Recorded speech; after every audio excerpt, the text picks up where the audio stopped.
right on a wet Thursday. Live from Peoria, Arizona. We are out here for spring training, but today it's a little bit different. We are live from our Airbnb, and we can explain why here in a little bit. Do the introductions here. I'm Woodsy. That's to my right, Paul Reindl, and we're all in our PJs right now. And it's very, very relaxed in here. Is that what you call them? Yeah, that's what we call them, PJs at our house. Get your jams. Yeah, get your PJs on, everybody. Benjamin Higgins also in his jams or his PJs, as it were, and a very relaxed environment over here this morning, live from the Airbnb.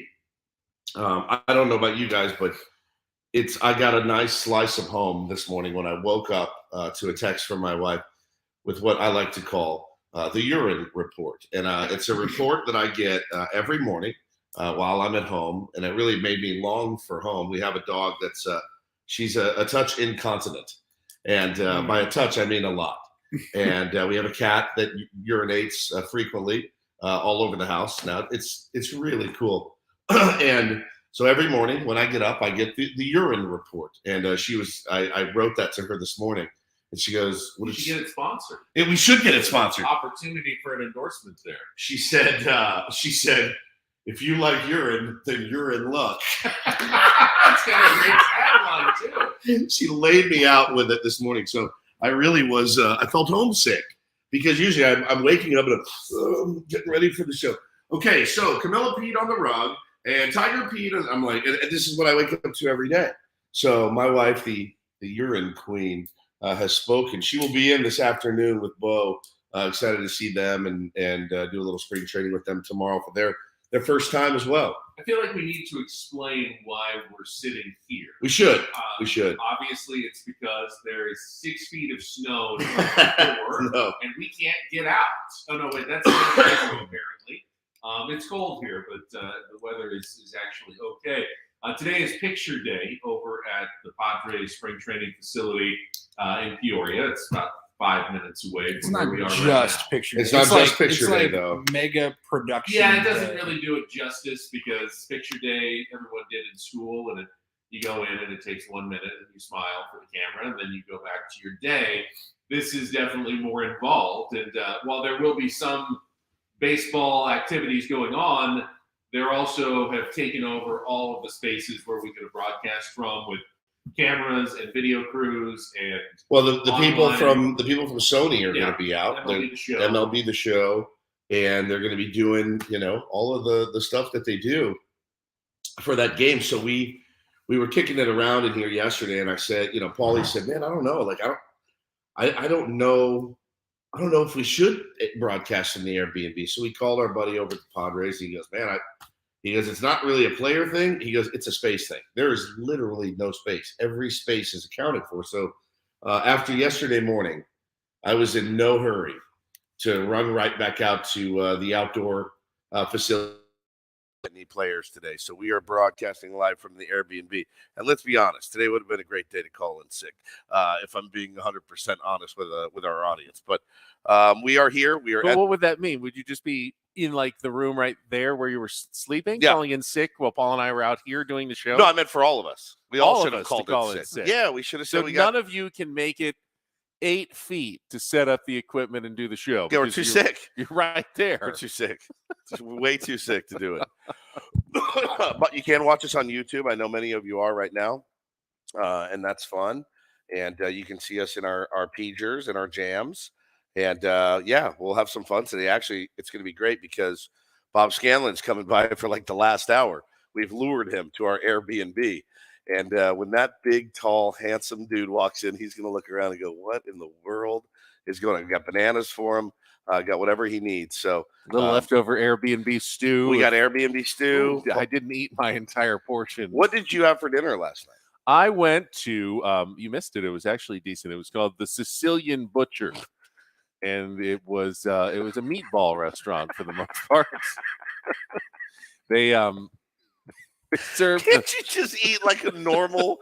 Paulie and I had Cheesecake Factory. Just eat like a normal person. They served a variety of different meatballs on a Ferris wheel. each with its own different compartment and different You're sauce. effing kidding me. You're No, kidding I'm me. not kidding you. I went to the Sicilian butcher, and they had a meatball Ferris wheel. So you just ate a whole wheel of meatballs. I actually didn't order the You sat at the meatball bottom like Ferris that? wheel. The person Have you tried the meatball Ferris the wheel? person It's my the favorite. person next to me at the bar did order the meatball Ferris wheel, and it came out, and it was this white Ferris wheel about this size, and there was different, like, where you'd get into the compartment was a little trough where there was one big meatball with a different sauce. Like It was, golf ball size or a little bigger? The meatballs were bigger than that. So how many compartments in the Ferris wheel? A little less than 6 compartments in the Ferris wheel that went around. Holy crap. And they were like between a golf ball and a tennis ball sized meatballs. And it was very impressive. Is this strange? Yes. So you guys didn't get a meatball Ferris wheel at the Cheesecake Factory for dinner last night? We both got just simple pasta and some bread, and we watched a movie. Paulie and I watched The Gift with Jason Bateman, and that movie, it was great, that's right? A trip. It's a slow burn. Paulie and I had to reach for a little inspiration too earlier in the night after you left, and maybe to inspire some creativity. And strangely enough, it didn't really work. We just laid our asses on the couch and ate cheesecake factory, and watched a movie, and went to bed. Weird. Sometimes that happens when you partake in certain creativity. That's exactly right. I can't get over the meatball Ferris wheel, and I where did you do it on your app that you have? Eat Her? Yeah, I just found. I tried to find somewhere unique that you couldn't go everywhere. You can go to Cheesecake Factory in San Diego or anywhere else. I want to go somewhere that I haven't been before, so I found this place. It was only like 2 exits down, and I went to the Sicilian butcher. It was right next to the Sicilian baker. I was very disappointed that the store next door was not the Sicilian candle maker, but the butcher, the baker, the candlestick maker. Yeah. That one probably is not going to do as well as the other. But what did you have at the? I just had some rigatoni with meatballs, which were good meat. The meatballs were actually quite tasty. They, if you're going to do a signature item, it's called what? The Meatball Factory? Sicilian Butcher. The Sicilian Butcher. Yeah. I like the Meatball Factory better. I can't get over this. I'm going to have to find a picture of it online. I just picture some guy sitting at the edge of the table and just giant. You still have to pull it out and fork it and knife it and eat it. But you are really something. You are really. Most guys would just stop by and grab a sandwich. Well, I mean, I was at the facility late, and I actually did my live shots. I set up inside at the front desk there because it was too windy. My light and everything were going to blow over if I tried to do my live shots outside. So I got still windy last night. Yeah, I got a couple of side eyes from one of the members of the Padres media relations department going, "This is a workspace." But everyone's gone home. Yeah, They're no not one's here anymore. Right. Is it really? It's just fine. Just go ahead. I only talk for like 30 seconds at a time. It's television. I'll stay out of people's way. So I did my live shots and then went to the Sicilian Butcher. Came back here, finished up my 11, and was good for the night. Got actually so much sleep that I didn't even need my alarm this morning. I woke up before it went off, which is very rare for me. I had the worst night of sleep since I've been here. Did you hear me moaning throughout the night? I was having terrible dreams. You're not in now. They're not in the same room. No, but the walls are paper. We share a wall, and it is. I can hear Paulie go. I can hear his alarm go off 4 times this morning. I'm like, I can hear Woods shaking his Tums bottle. Yeah, shaking my Tums. Tums. Get one in the middle of the night. I just hear.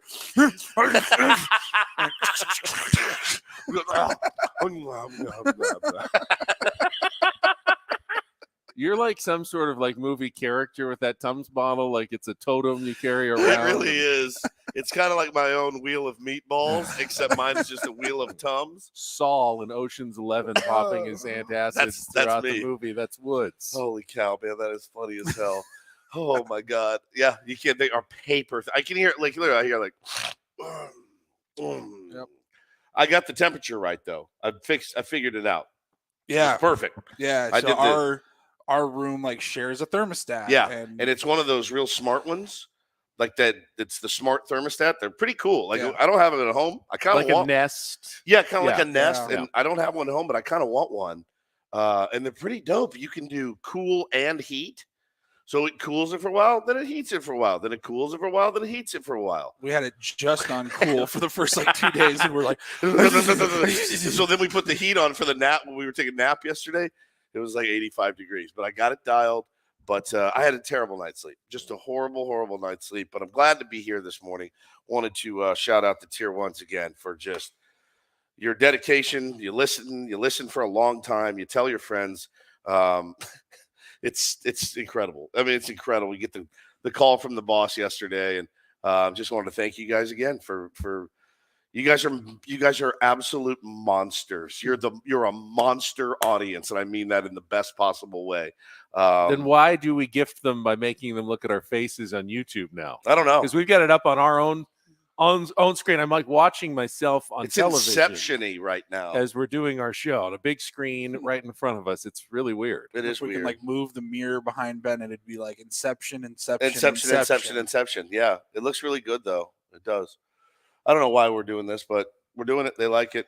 All right, just to let everybody know, we will be back at the Padres facility to wrap up our week tomorrow morning, and it should be a mega Friday show, including one Manuel Arturo Machado is scheduled to join the program tomorrow. You know, I bet nobody's asked him yet if he's interested in signing an extension here. Has he talked about? I mean, I heard he was going to opt out. I'm nervous to ask, so one of you guys ask, but I think like somebody needs to just bonk him over the head with it and ask him, because I don't know that anybody's asked him. Well, we need to be a little more subtle and surreptitious, and maybe get him to say something that he wasn't expecting. Manny's pretty savvy. He is pretty savvy. Yeah. Let's see if he'll sign an extension with just us. Hey, whatever happens. But you're our guy. You're our guy. You're our guy. We're extended.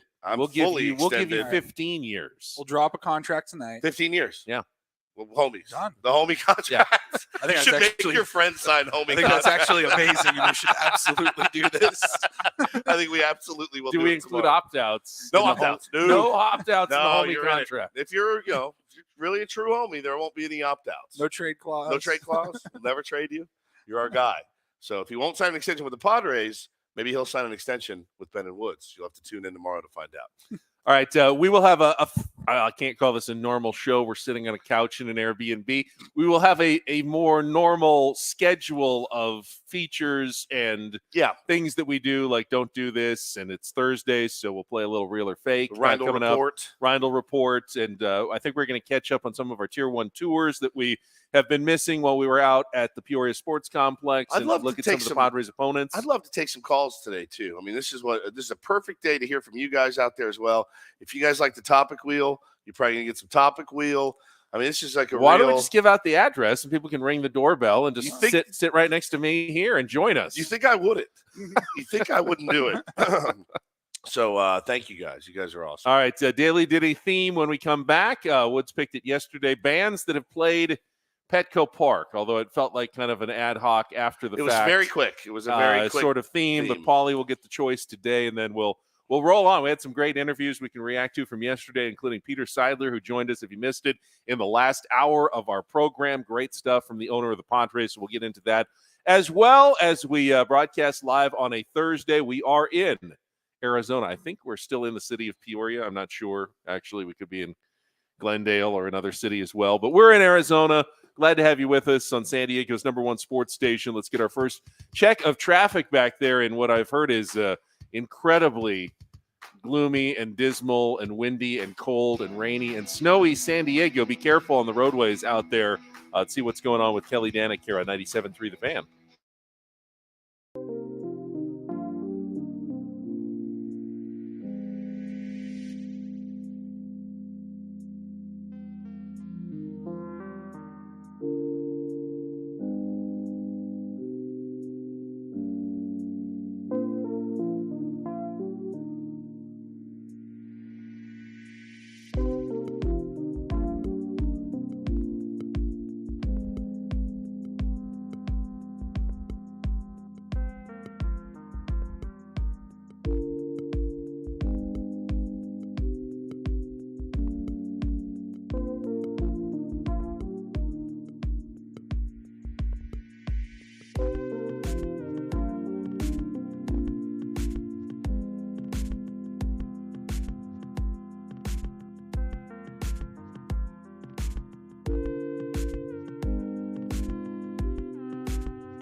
How did I miss this concert?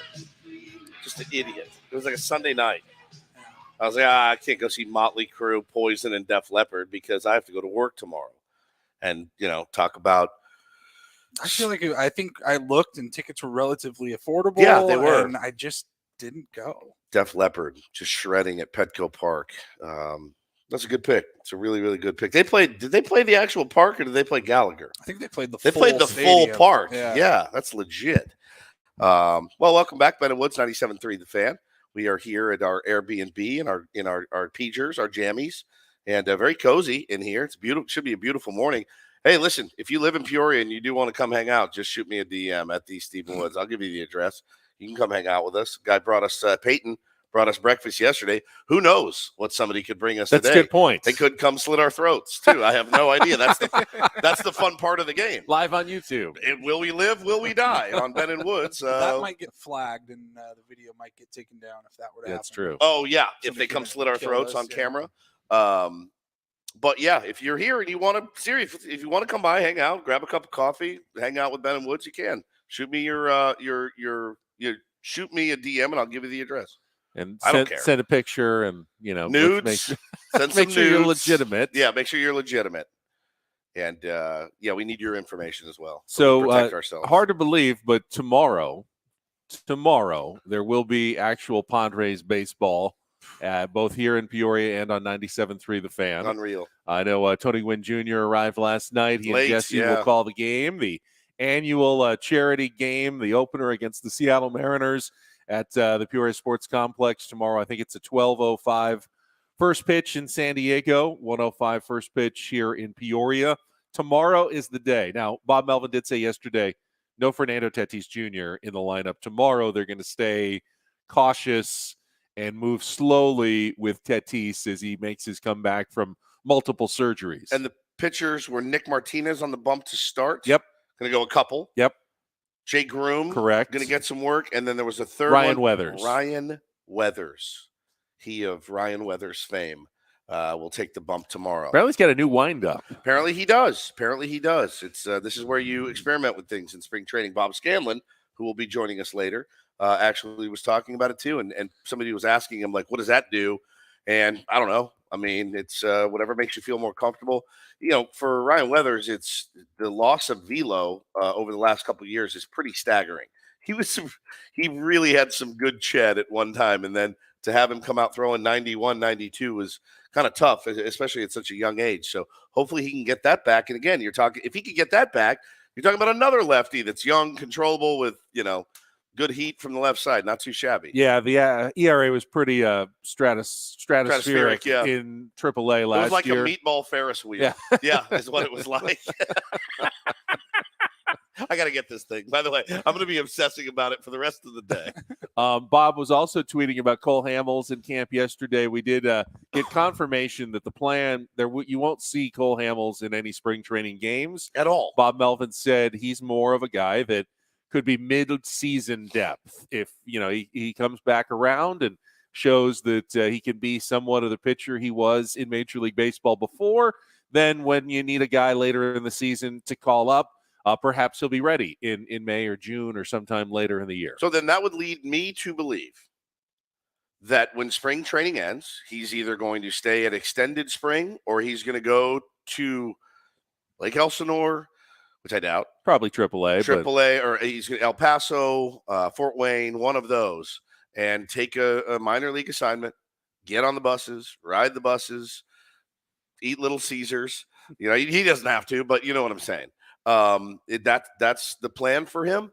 If that's the case, kudos to him. It certainly shows your determination to want to get back to the big leagues. If you've made it big, you've made a ton of money, you have career accolades like National League Championship Series MVP under your belt, World Series MVP under your belt. Yeah. And you are willing to go through that.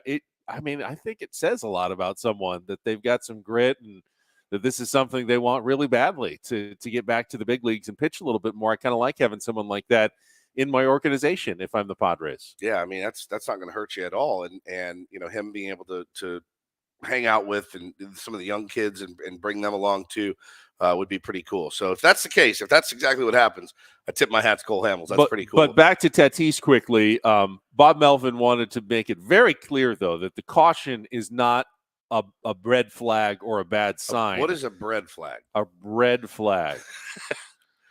When you need more bread, you wave the flag. You crumble and the it guy up comes running. And you put it in the meatballs in the Ferris wheel. It's kind of the filler that goes. It's the bread flag. Have you tried the garlic bread? It's my favorite. But he said remarkable everything that he's seen so far, both at the plate, in the outfield. Going after fly balls, looking like a natural out there. One of the best athletes in all of pro sports, he called him, and the reason he's not starting is not any concern that he's not adapting well or not ready.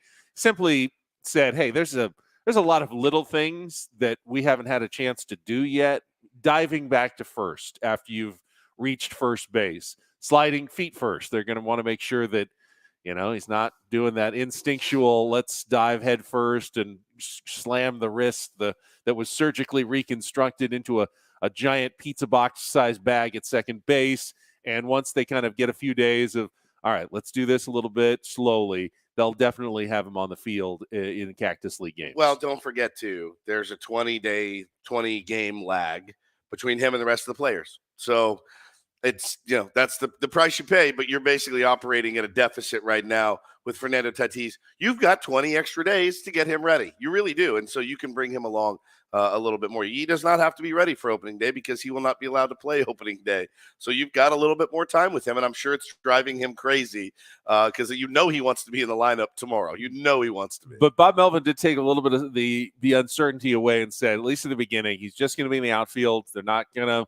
move him around, work him at shortstop or anything. Fernando Tatis Jr. is an outfielder now. He also said that Matt Carpenter, who we talked to yesterday, is just going to be an infielder for now. Work the corners, first and third. They're not going to try him in the outfield. So thought that maybe he was an option, at least for those first 20 games. Sounds like they're going to stick with Azokar, Engel, Dahl. One of those guys I think he's a little hurt to start spring. Yeah, okay. He's a little behind. But it looks like one of those guys has the inside track to at least start the first 20 games while Fernando Tatis Jr. is still serving his suspension. Very cool.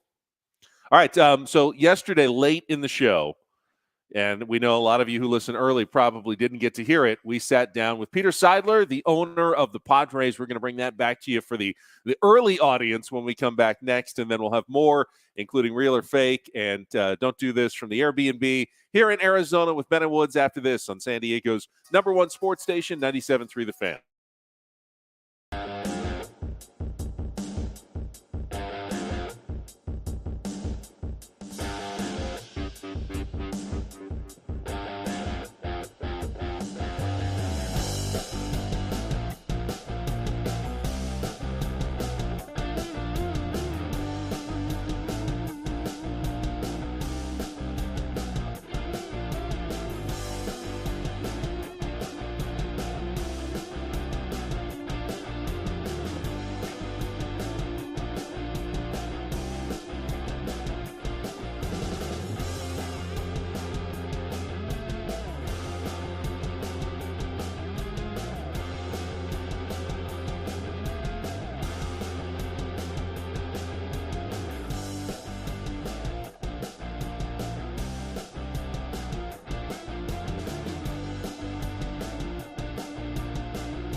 people tend to be the kind of people who want to do everything themselves Yep. and, want to do it their way. And hey, I've had success before doing this my way. I'm going to do this my way as well. Do you feel like that's always kind of been your I'll say personality? this about baseball and owning a franchise. There's nothing like it. The thrills are nightly, or the disappointments. And you feel that every night, and the great thing about baseball is if you lost last night, we're back at it again today and we're going to win today. So, but equally important with a professional sports franchise, the franchise can have an outsized impact on the community in a positive way. And I think that's as important as anything we do. Trying to be a good corporate citizen in San Diego and every year trying to be better at it. In particular, I know that homelessness has been one of the issues that you've tackled directly, and it must be painful seeing what an impact it continues to have in San Diego, especially in downtown. It's hard not to see it if you're driving into the ballpark, and I know that's something that's first and foremost in your mind. Do you have any thoughts? Just because in Petco Park, that area has been one where you drive in and you see it so clearly. What's going on in San Diego and other cities. Well, it's human suffering in a way that I don't believe needs to occur. With rare exceptions, homeless people have problems, whether it's mental health or physical health, or simply, especially during the pandemic, they simply ran out of money, and you see more children out there and elderly out there that and so really most cities, including San Diego, had a big step back during the pandemic because there were a lot of things that could not be done because of social distancing and just all the massive negative impacts of the pandemic. But we're largely through that now, and I believe our city, with leadership from both the private sector and the public sector, is in the early stages of seeing those numbers trend down, seeing that suffering trend down. And, it's critical to all of us. And I spend a lot of my personal time and work with really great people and we have one objective, and that's to reduce the suffering, help the most vulnerable. And I've got some optimism as we further step into 2023 that things are going to get better. Talking to Peter Seidler here on Ben and Woods. Thank you again for your time and for joining us. It's freezing cold out here. You didn't have It is to cold. do this. We really, really appreciate it. Another topic that we broached, and you're not anything really like Aaron Rodgers, but he went and did that darkness room for 4 days. He's a searcher. You're a very Zen guy. I follow you on Instagram. I see you're a Zen guy. As someone who's not really, I don't have a shred of Zen in me. How does one achieve that kind of inner peace, the Zen? What works for you? I'm here. I'm vertical. That's part of it. Yeah. I feel very fortunate. I've had two big battles with cancer, and I've seen a lot of people suffer in that area as well. And I'm very fortunate to be here and enjoy it, and to be around all the thrills of baseball and hang out with guys like you and fans like we're talking to today. But, as just to make, to state what people say, but really try to take it to heart, to make the most out of every day and enjoy it, have some fun, laugh, and hopefully make a positive difference. I'm sitting here, I'm staring at two mustaches right across the table from me. One Zen, one not. I know one's origin from last night. And Peter, you've said that your wife likes it, wants to keep it. When did you make the call, though? Yeah, what was the decision that went into it? Well, the quick backstory, I never had grown a mustache before, and I participated in the great Movember Men's Health month where men are for good causes asked to grow a mustache, and I did it, and really at the inspiration of my 8-year-old daughter. And my 2 daughters and my wife seem to like it. And I tell them it's day to day, so we'll see. But Yeah. I'm having fun with it. Mrs. Seidler, though, said don't come home without it. Like, you have to. It's like the American Express card. Yeah, you don't come home without it. Oh, So she's a fan. She's a fan. Nice to have a supportive missus, I bet. Yeah. Very, very nice. Well, Peter, we really appreciate it. We'll let you get back inside and warm up a little bit. We'll be joining you in about 10 minutes when our show wraps up. Great. Well, thanks thanks guys. so much. Always Yeah. good to see you. Appreciate it. Peter Seidler, owner of the San Diego Padres. And Peter and all of our guests appearing on the Premier Chevrolet of Carlsbad fan hotline. Hey, Save money the right way with Echo. Premier Chevrolet of Carlsbad. Visit them today in the Carlsbad Auto Mall. Chevrolet, find new roads. Poor Paulie over here is just in the blender right now. He's just, I mean, learning all of this crap is already a lot. Doing it on remote, not in the studio, just he is in the Kill me. NutriBullet right now. So we were talking at the end with Peter Seidler about his mustache. Woods, of course, has followed suit. Juicy. Matt Carpenter has a nice one. I've seen some pushback. Like, is this going to be the thing for the Padres in 2023?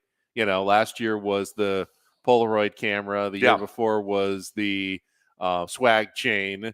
Will this be team mustache? Is everyone going to start joining the party and growing their mustaches, and that's going to be the Padres thing? And do we want it to be the Padres thing in 2023? I certainly don't mind it. I'm getting used to it. My family hates it, but I rather enjoy it. I woke up this morning. I said, "Man, it still looks pretty good." It's very, very thick and lustrous, and I do look a little bit like a cop. I feel like I look mean for the first time in my life. I look like I can. Like, my face matches my personality of just kind of a giant D. So I feel like it works for me. But yeah, we'll see how long it lasts. Usually I'm kind of anti, like, all right, just settle down with the bits. Let's go win some ball games, and we don't need to be pushing each other in the laundry basket. We don't need to be spraying water all over our face. Let's just go out and have some fun, win some games. But I don't know. I think the night, you know what changed it for me? Peter. The fact that Peter did it is kind of what changes it for me. I mean, it certainly feels, the way it's starting to build, like one of those, bits that has some longevity. But, there will be guys that can't grow them, Sure, won't work out, and you don't want anyone to not be included in your team theme for the year either. Well, and somebody had the great idea. If it does catch on, I mean, you got to sell mustaches at Petco Park. I mean, there's just no question. You got to have little kids running around in full stashes and Fu Manchus and whatever. I think that'd be really, really cool. So I'm gonna have fun with it for as long as I can, and it is quite a scene on my face right now. And as for Peter, just tremendous stuff with him yesterday, and the things that he has done with his baseball team and in the city of San Diego should not be overlooked. And I know they're not, but sometimes I think you forget how different it is now with Peter Seidler as the owner of the Padres. He really is a zen guy.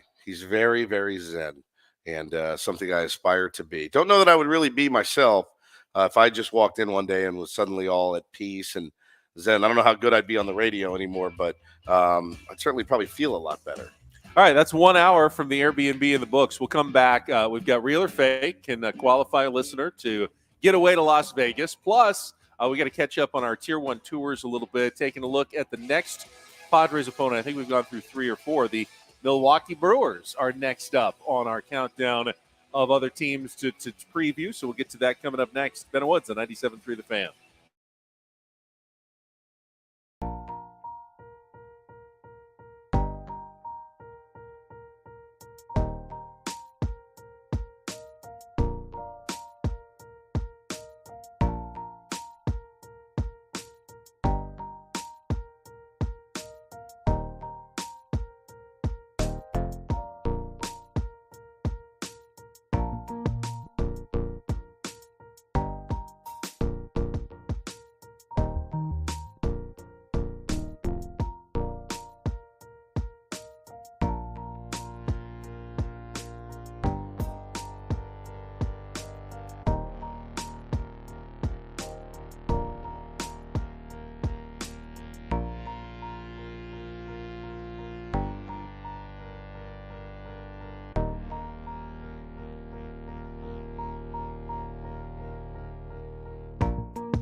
Padres continue a giant conclusion to our week of spring training coverage. I'm going to stop by. We're working on a few other guests be with us for Friday coverage. So looking forward to that. We got some real or fake coming up in just a couple of minutes. So we'll need a contestant if you want to get online early. Chance to qualify for a getaway to Las Vegas. 833-288-0973. Italian Paul is back in the studio running the ship as he has done all week long. We've done a really nice job. Admirably. Yes. Very, you, very well Frank, done. good job back there. So give Frank a call. Get in line for real or fake. Frank, we're going to send you for your hard work. Being that you are Italian, in fact, we're going to send one over to you, and you can enjoy it at your leisure. One of our tier ones did tweet a picture that was a reasonable facsimile of what the one that at the Sicilian butcher at the restaurant I went to, it looked like. This is what is blowing my mind, though. You walk into a restaurant that features a meatball Ferris wheel, and you decide to go in another direction. That's what I don't understand. I thought maybe it seemed like an entree to share with a large group. True. And I didn't have a group. It was just me, and it just. I don't know. I think the embarrassment of having your own Ferris wheel full of meatballs and sauce right in front of me would just have been kind of awkward. Like, oh, are you waiting for someone else to join you? No, this is all for me. Yeah, my own personal county fair. Now that's 6 meatballs. I could have gotten the bucket of balls. Bucket of balls also on the menu if you wanted 5 balls that weren't all in a Ferris wheel. And I think you only got the one sauce as opposed to the 6 different sauces. I think you got a bucket of balls. I think you got to go with it, man. I really do. All right, we've been taking a look at the other teams in Major League Baseball over the last week or so. Didn't do it the last couple of days, but that's why we built in a couple of extra days this time, so we weren't scrambling all the way in our Tier 1 tour. Frank, if you could fire up the bus for us as we continue our look around Major League Baseball. All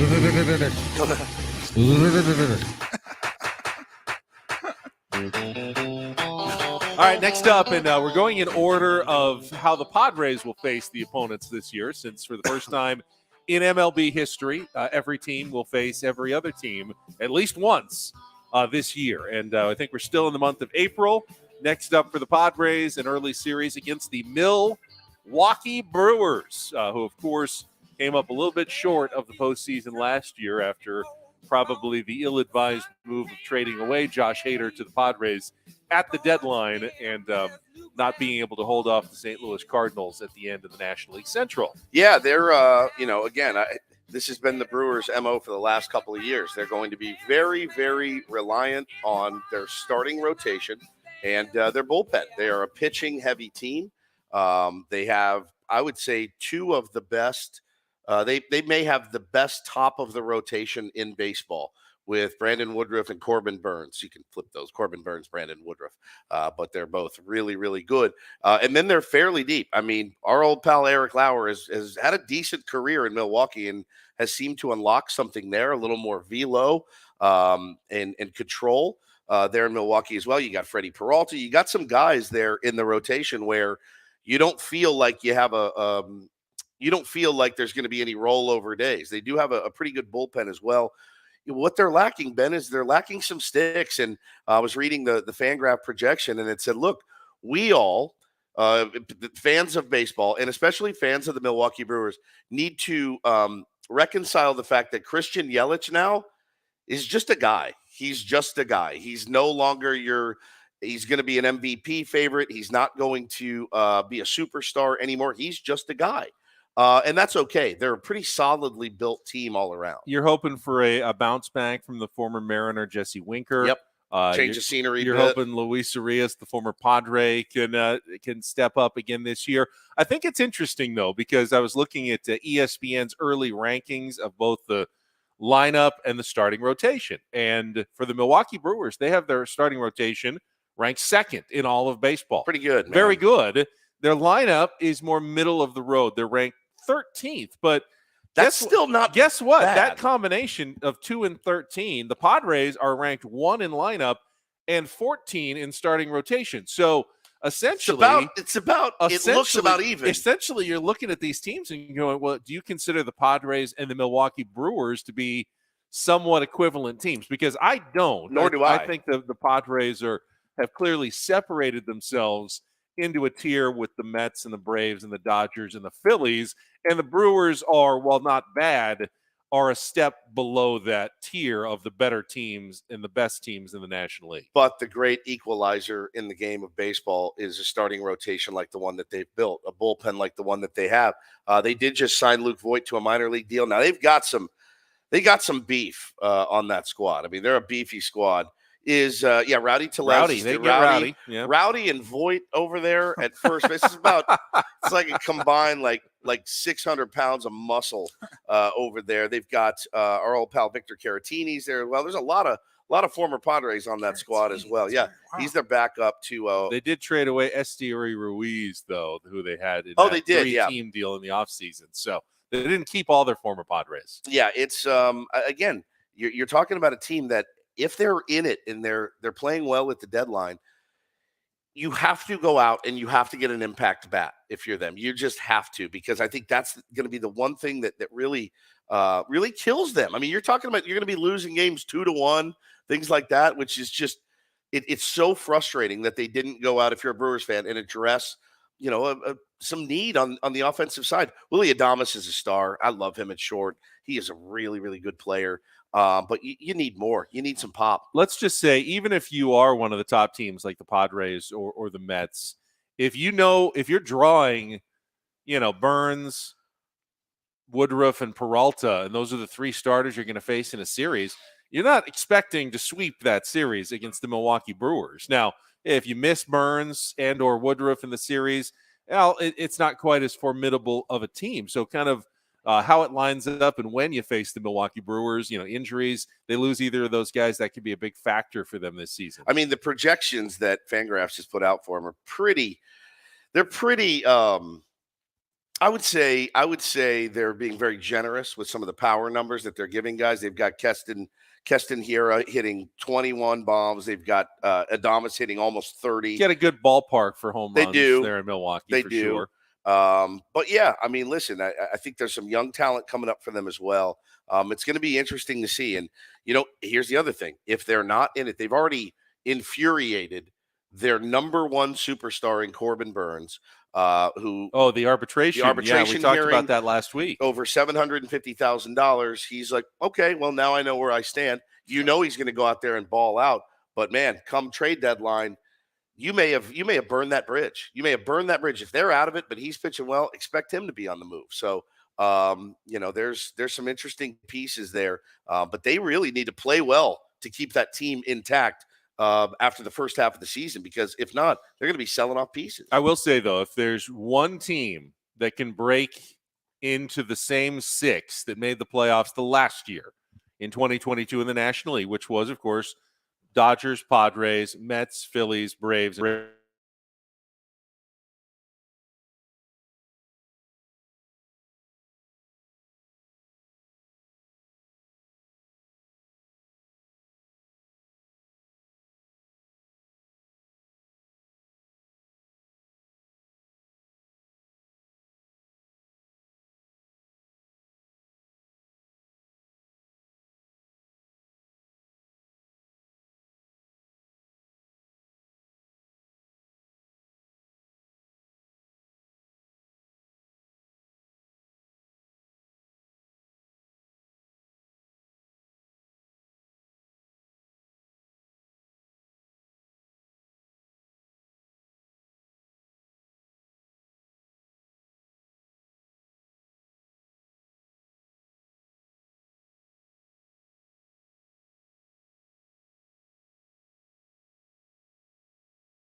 People, they'll win today.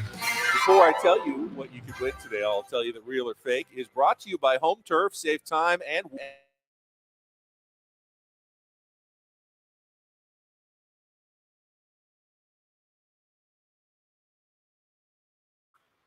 .com. We got John in East County as our contestant today. Good morning, John. How are you? How are we doing, buddy? How's the weather out there? Okay. Ah. Here's what you're playing for. If you can get at least 4 out of the 7 right, you will qualify for our grand prize drawing. 2-night stay at the Westgate Las Vegas, spa treatment for 2 at Serenity Spa, and a VIP pod at the Westgate Superbook, the Westgate Las Vegas Resort and Casino.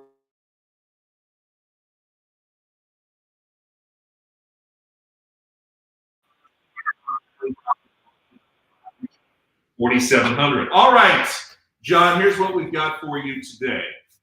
By now, most people have heard of the industry leaders. Vacation rentals. We are in an Airbnb. Vrbo, VRBO. Vrbo is the other big company. But did you know there are several other competitors in the marketplace? Today on Real or Fake, I'll give you the name of a company, John. You tell me if it's a real website for online vacation rentals or a fake I have made up for the game. And Woods is free to help you out at any time because he does not have the answers on this one. John, are you ready to play? Let's do it. All right, round 1, real or fake vacation rental site. Urbanista, real or fake, John? Let's go fake. It is fake. Very good. Wow, I They would make have said real, 100%. they make headphones, actually. I looked that Urbanista. up. All right, that's 1 point for John. You are on your way. 3 more, and you will be a winner. All right, let's go. Round 2, real or fake travel rentals. Traveloka. Traveloka, real or fake? I don't know. Woodsy, what do you think? Sounds fake. Traveloka. I'm looking at Ben, trying to read his poker face. Let's say real, John. Yeah, let's go real. Oh, 2 for 2. Very good. Hey. Is my poker face that bad? Yeah, you're like Manny. All right, let's go. Here we go. 2 for 2, round 3. Glamping Hub. Glamping Hub. Real or fake, John? Ben. No, that sounds fake all the way. It does, doesn't it? That's why I put it in there, because it's real. Oh, no. Now I'm familiar with another hub, but not glamping hub. All right, it's 2. We go to round number 4. World B&B. World B&B. Real or fake, John? Crap. What do you think, Woodsy? It makes sense in my head to have a world B&B. Let's go real, Johnny. Let's do it real. Sorry, guys, you're both wrong. That is a fake. Son of a. Invented Sorry, by buddy. yours truly. All right, we're 2 and 2 now. We still have 3 left. He gets so happy when he you just fools need to get us all. 2 out of the 3. I do. Get He a little does. delighted by that. Giddy. All right, here we go. Agoda. Agoda. Oh, boy. Real or fake, John? Again, we're looking at online vacation rental sites. Oh, God. Man, that one sounds so fake. It's probably got to be real. Haha, he knows how I like think. your That I is like your correct. thought process. Look It at is you. real. Very good. You can get it's an Asian site. I guess you can get a pagoda at Agoda. All right, 1 more correct, and you will qualify for the grand prize drawing. Let's try this one. Wimdu. Wimdu. Real or fake, John? I'm going to go with Buddy Woods. What do you think? Sounds fake. Wimdu. Wimdu. I'm going to say real. You gonna stick with Woodsy again? Yeah, I got to go with him. He's pretty lucky. Good job. You are a winner. buddy. Wimdu. There I have you no go. idea what it means, Congrats. but you apparently can rent a house or an apartment at wimdu.com. The last one, Woodsy, for you, farm getaways. Real or fake? It's got to be fake. It is fake. It might be fun to go and stay at a farm Might for it? a few days. All right, congratulations, John. Hang on the line, and Italian Paul will get all your information, put you into the drawing at the end of the month. And thank you for playing. Real or fake? You saw City Slickers. Did that look fun to you? That is a family favorite It's with Billy it's a Crystal. fantastic movie, and it still holds up I haven't after seen all that these movie years. in a It's minute. brilliant. It's It's a nice brilliant. life you've carved out for yourself, Bill.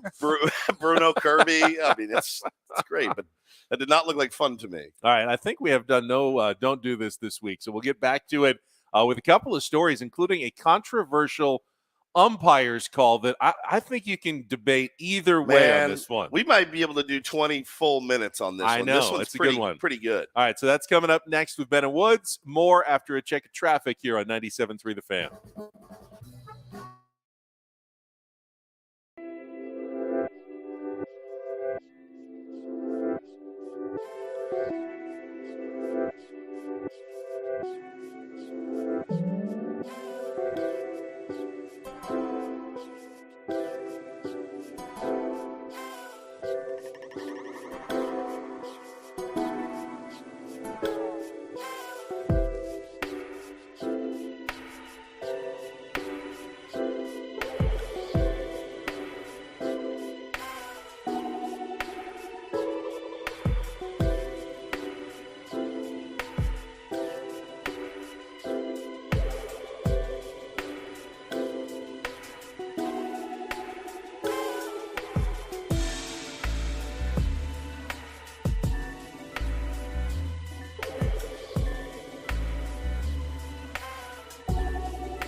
Just tell me I'm a bad boy. Why? Just why? I get the argument. You don't have to explain it to me. I'm not a moron. Let me tell you why I am a dumbass.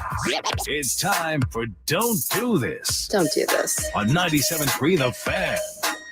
Just a reminder, you can listen to 97.3 The Fan on the Odyssey app for your chance to win a pair of tickets to Depeche Mode at Pechanga Arena on December 6th. Every hour you listen now through March 5th equals one entry in the contest. All right, we haven't done Don't Do This all week, which means we're a little bit behind. And I will start with a story actually from Sunday, the NBA All-Star Game, which was a real snoozer, in my opinion. Now, the slam dunk contest on Saturday night with the story of Mac McClung of the 76ers. He was fun. Was somewhat He was fun compelling. to A watch. little 6'2" guy who did, I mean, he took a ball off a guy's head, jumped over him, and did like a reverse. You just can't imagine that a kid this small and frail looking as he was. He had a damn near perfect score Yeah. all night. Yeah, 50s, 50s all night. That was pretty cool. But the game was, the All-Star game already gets, no one's playing defense. It's not real basketball. We know this. It felt like the worst version of the All-Star game between the LeBron and Giannis. The ratings came in yesterday. It's a 33-year low for the NBA All-Star game. Now, the NBA says, wait, if you count streaming numbers, and a ton of people watched the draft with LeBron and Giannis picking the teams at the beginning, so it wasn't as bad as the ratings say. The game was terrible, though. Even with the Elam ending, the Giannis's team was so far ahead, it never really felt in doubt. They only needed to, score 24 points, and I think LeBron's team needed 41 in the final quarter to get to the Elam number, so they never felt like it was within reach. They just never got the intensity up, ratcheted at all, and it was pretty dismal, I thought. I remember being a kid and looking so forward to All-Star Weekend when I was a kid. I loved the dunk contest. They remember when they invented the basketball goal that you could lower? Yes. Like, it wasn't always the thing. It was probably my 7th or 8th grade year when one kid got one, and we were like, this is a game changer. We can now go do what those guys can do on a 7-foot hoop. And I look forward to it every year. I couldn't even tell you it was on. I had no idea it was on because I just don't really care anymore. But and the other thing is, I don't know how you fix it. I don't know how you. I don't either. They've already made major changes by adding the draft. They've added the Elam ending. I loved the draft. I thought that was a cool idea. I think other sports. I think Major League Baseball. I think that would be cool. If you had two captains and when you grab the bat, and, you go up and all down. the way to the top of the barrel, and you're like, all right, my pick. See who's got first captain. And I think that'd be fun. If they baseball's is pretty good though. If it ain't broke, it is. But if the stories of kind of the expansion go through and like the American and the National Leagues cease to be, and it's going to be more geographically aligned, you could do West versus East, but maybe that would be the time to reinvent the game a little bit. There's very little meaning between the National and the American League now, other than in the playoffs, their two winners meet in the World Series. But now you're playing every team every year. The All-Star game, one of the things that made it special is you never saw those players play against each other during the season. Now you see it every year all the time. I want to talk more about the realignment of baseball later, but this is a really interesting one. Ben, college baseball game. You've got Missouri S&T against Wayne State. S&T. That's what it is. That's what it says in the big league. You think it's Missouri State? No, I think it's Missouri S&T. I just want to try to figure out what science and technology. Maybe? Yeah, probably. Yeah, okay. Yeah, Missouri S&T against Wayne State baseball matchup. Well, listen, they were 1 out away from getting the game, getting the win. The Warriors. I don't know who that is, but the Miners came through. Chase Burgess came through. He hit a solo home run, would have tied the game. The umpire was watching him run in. I'm guessing the Wayne State Warriors and the Missouri S&T Miners. Just they both roll off the tongue a lot better. Yeah, hardly know her, but guy comes in, Chase Burgess. Yep. Jumps on home plate because he thinks he had. Jumps near home plate. It's the home run because he thinks he has a game-tying home run. Umpire actually calls him out because he apparently did not stomp on home plate when he got in. And now, who gets the don't do this? Is it the kid for missing home plate when clearly part of the rules state you've got to circle the bases, touch them all, and touch home plate to be credited with that run. It's right there in the rule book. Now, as you can imagine, the video review, which they don't have in college baseball down at Missouri S&T and Wayne State, is pretty dicey at best. The views that they're showing, it's on the big lead again if you want to go see it for yourself. It looks like he touched the plate with the heel of his spike. The umpire, but the angle, it's hard to tell though. He might have straddled it and just missed it on both feet. It's possible. I'm going to give it to the umpire, and it's weird. The umpire is clearly watching it, Yep. doing what he should do, his job. He's in position to make sure. You see it every home run, even in Major League Baseball. The umpire walks a couple of feet onto the field, turns his, faces home plate and the back of the stadium, stares at home plate, basically to make sure that the guy touches home. It happens every time. Yeah. We don't even think about it because, well, it's almost never an issue. Yeah, this one, it looks like a pretty clear. It looks like a judgment call.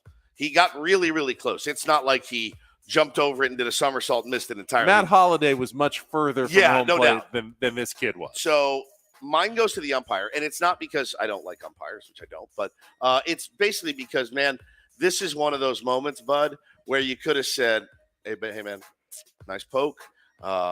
Just so you know, it looked to my naked eye like you missed it. Make sure the next time you come through, you want to jump on that. Even in the big leagues, Ben, an umpire will say, Paulie, make sure you stop. Well, if you're a pitcher, they'll give you a little bit of a balk call. Hey, make sure you stop, bro. I'm gonna bang you next time. I'm gonna give you this one. This is a clear. That's a great way to. They could have handled this it. is clearly the ump show. Now we don't know. Maybe he had hit two other home runs and had also kind of missed the home plate and already had gotten the warning. I doubt it very much. But and that does feel like it would have been fair. I don't even know if I want to win that way. If I'm Wayne the other State. team, I mean, you talk about a technicality, but you listen. At the end of the day, the umpire is going to sleep fine because he's going to say, "Hey, I just call it like I see it," and he missed the plate, and rules are rules. But when you learn how to be an umpire or an official, really in any sport, there's no part of the class that is, hey, if a guy breaks a rule, but you feel like giving him a pass in your mind and giving a pass, they don't really teach that. No. They teach you how to enforce the rules as they're written, as they probably should. Boy, but in this case, that call though, you just hate making that I don't know. So yeah, people are very upset at him. Finally, I'll make this a dude do this because you rarely see this in sports. A guy who got a pop for a performance-enhancing drug suspension. This case, WBC boxer, the undefeated Conor Benn, failed a drug test last year. He tested positive for a female fertility drug, clomiphene, which can raise testosterone levels and burn fat in men. Well, they did the investigation, and he got cleared. And they said that after looking through and reviewing all of his training and his diet, he ate so many eggs in his diet that apparently there's trace amounts of that hormone, that fertility drug that are found in chicken eggs.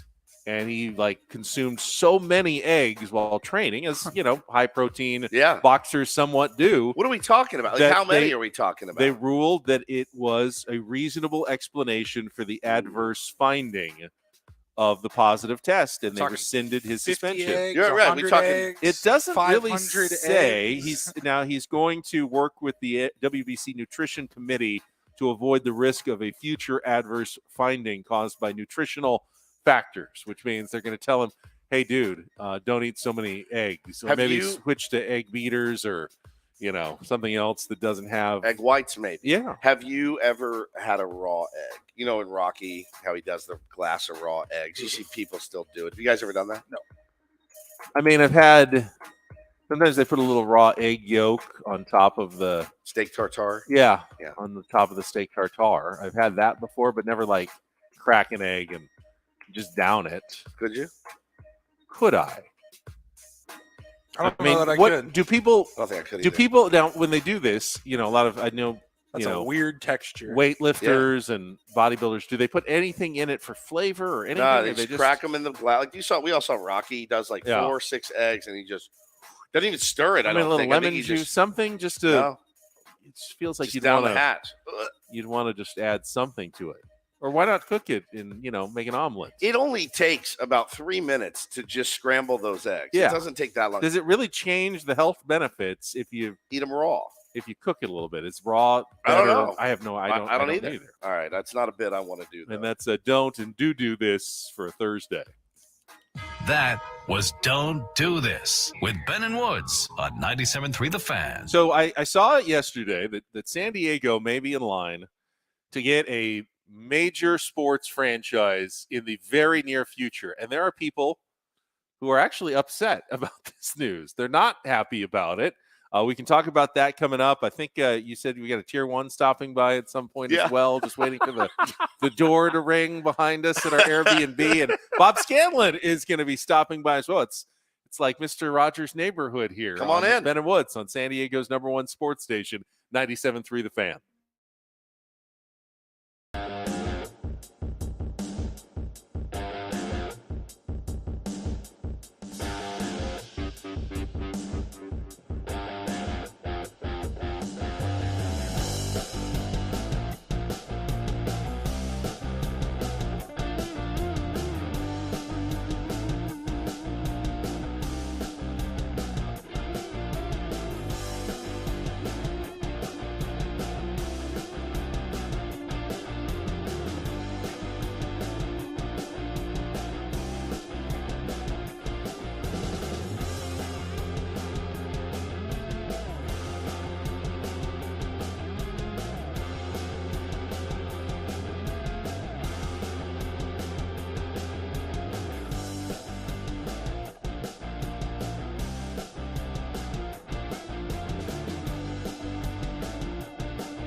Well, right now, special reserve. I don't think that's a good idea.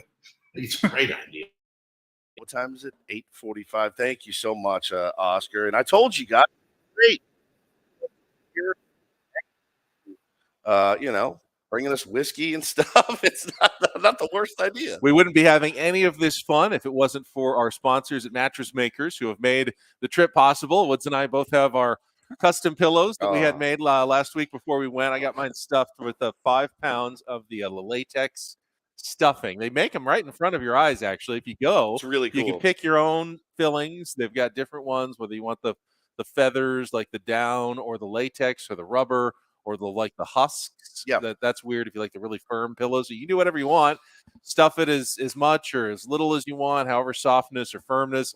Get it customized. And then the great part is, if for ever any reason you feel like, you know what, this is just a little too soft, you need a little bit more, go right back. They'll just add a little bit more, customize it, fix it at any time. They get 10-year guarantee. 10 years. 10 years. It's amazing. 10 years. Pretty cool, huh? Will we even be a show in 10 years? Maybe not. This pillow will still be under warranty, though. Ben and Woods. Okay? That's the deal. I swear to God, I buy a new pillow like every 6 months. I do, too. I just grind through them. Yep, I'm with you. So why not just buy one and keep getting it stuffed to perfection? All right, let's check traffic, and then we'll come back. I do want to get to this story about a potential Major League Soccer team. Yes, getting closer to coming to San Diego. That's next on 97.3 The Fan. From the premier Cadillac of Carlsbad Traffic Center, part of the Premier Auto family, here's Kelly Danick. Slick conditions causing plenty of problems, especially in the North County. But why should they have all the fun? Now we got a few problems in the greater part of San Diego. Southbound side of the 805 before Plaza Boulevard, crash over the right shoulder. Also southbound 15 Friars Road, solo spin out in the center divide. Spin out also reported on northbound side of the 5 near East Street. That is in the center divide. Traveling on the eastbound 8 at Waring Road. Reports of a stalled car over the left shoulder. And sucks to be this person, stall in middle lanes, westbound side of the 8, just past West Main Street. And Kelly Danick with Ben and Woods, San Diego's number 1 sports station, 97.3 The Fan. Well, we know that for a while now, since the Chargers left, that San Diego has been a one major sports team town, the San Diego Padres, and boy, have they taken advantage of it. Part of the strategy for the Padres and Peter Seidler, I think, they've even said that they looked at the marketplace, they saw the opportunity to make a step forward in building their fan base with the Chargers gone, and they have taken full advantage of it. Now, there's other teams that have come in, like the Steels, that have gained a nice following. The Gulls get good crowds at Pechanga Arena. We've got a couple of soccer teams as well that have come in. The NWSL women's team, the Wave, did very well in their first season, made the playoffs, set an attendance record, single game at Snapdragon Stadium. The Loyal have about as a loyal of a following that you can get at Guerrero Stadium, a little smaller venue, but they certainly have some passion for Landon Donovan's team that he set up. But now the opportunity seems to be right in the grasp of San Diego to get an MLS franchise, the top level of soccer in the United States. Yesterday, the commissioner of MLS, Don Garber, said that we are currently at 29 teams, and it's pretty clear that we are going to get to 30, and it's going to happen very soon. And he said right now, basically 2 cities have separated themselves from the pack, Las Vegas and San Diego. Would you guys feel better if he said Cleveland and San Diego? Because I'll tell you, when I hear Las Vegas, my immediate reaction is, oh, crap. Well, all right, we're out. That's just my gut. Gut Las reaction. Vegas has certainly been kind of the flavor just of exploding. It's just the flavor, flavor, it's blowing up. But they don't have a soccer stadium in Las Vegas. Also, it's hotter. They'll probably need. It's a summer sport. Obviously, MLS plays in the hot summer months, so you'd probably need somewhere. Would they do just the lower bowl at Allegiant? I don't know stadium? that they'd want to do that. I think they're talking about building a custom stadium, which could be costly and a long process. Whereas Snapdragon Stadium is pretty much ideal for a Major League Soccer team that's ready. That makes me feel better to go. Which a lot of people think it puts San Diego in the league. But here's the other thing, though, Ben. In Las Vegas, today is Thursday. I feel like they could have an arena built by next Wednesday. If they really, really wanted to, these things go up there like lightning fast. That's true. And whereas in San Diego, granted, we don't need one built because we have a perfect place. I hope that it's San Diego. I do. More is always better. Garber pointed to the fan support of the Wave, and he said, I'm really excited about this market. I mean, it feels like he wants to choose San Diego, but I think there's a concern here because I saw on social media yesterday a lot of pushback from the San Diego loyal fans who, clearly there are business factors in play, and the investors who are trying to bring an MLS team to San Diego may not be the same people that run the Loyal. It might not be Landon Donovan's group. Sure. And they don't necessarily, they've invested some time the last couple of seasons in following and becoming fans of this team. Bro, so it would be very hard to be a fan of both your minor league soccer team in your town and your major league soccer team in the very same town, correct? You kind of have I get that. You kind of would have to give up one. If the El Paso Chihuahuas moved to Escondido, we'd probably pull for them, but let's be honest. We're going to focus 95% of our attention and I feel on the Padres. It makes me sad because I know several of the loyal contingent, and they're just the greatest people on earth. They are just the greatest, most kind, welcoming, warm people that you could imagine. And I don't like that there's any consternation for them right now. In a perfect world, there would be some sort of symbiotic thing, but we all know how business works. It doesn't always work that way. I hate it. I hate it for them. Then again, there's a part of me that says, hey, man, more pro team San Diego is never going to be a bad thing. This town showed out for the Padres last year. If you thought that was special, wait till this year. We talked to Peter Seidler about it yesterday, and we talked to Bob Melvin about it yesterday as well. Petco Park is going to be like a nightclub. It's going to be like Studio 54 back in the day. There's going to be people waiting outside. It's going to be an S show. It's going to be insane. So, is there room for both? I think there is. One thing I know about soccer fans. Hold on, Ben. One thing you know about soccer fans, what do they love more than anything? Soccer. More than anything, in any capacity. When the Wave came, all the loyal folk were out there cheering for the Wave. I know it's different. Can you do both? I think. When do the seasons run? Do they run same time? Same time. Yeah. So Same time, there's no way summer, middle an of the MLS year. team would not completely pull from. I just think it would overshadow. Now it does happen in hockey. I think the Kings, the LA Kings, their farm team plays out in Ontario, which is suburban LA. San Jose Sharks and the Barracuda, their farm team plays in the same arena. But the loyal, but they draw like nothing. They have no fans for the minor league team at all. They wouldn't be connected though. Well, that's the thing. I think the solution here, and I don't know that it's the perfect solution for loyal fans, but MLS and the loyal somehow will have to, come up with some sort of agreement. And even if it's not, like, hey, it's the same team and we're just promoting the loyal and it's not the players and it's not necessarily Landon, finding a way to maybe incorporate the loyal as your team name, and try to convince those fans that there's enough of a connection that we're creating this team. And I know it's sad. It probably would mean the end of the loyal as we know it right now. But I think you're I think basically that saying you're heading down that road either way. What would it? Maybe this is a stupid question. Why wouldn't the loyal? Could they be the expansion? I think it's possible. I don't know what's going on behind the scenes, but the expansion fees now for a major league soccer team, I think the latest one's like $350 million. I don't know that Landon and his guys have the ability to write that sort of check right now and just become that team. And of course, you'd probably have to get rid of most, if not all, of your players and acquire big league. You couldn't just take a AAA team now in baseball and just say, okay, you're a major league team now. Boy, you're really bad. All your players are AAA. So, yeah, I think it's theoretically possible the franchise could move up. It would have to make significant changes. Well, the Pirates do it every year. So, we could actually feasibly. The Reds pretty much do it. The Royals. It would be a bummer, man. It would be a bummer for them. Yeah, and it begs the question: what are you? If they did say, "All right, well, listen, to appease everybody, we are now the MLS loyal."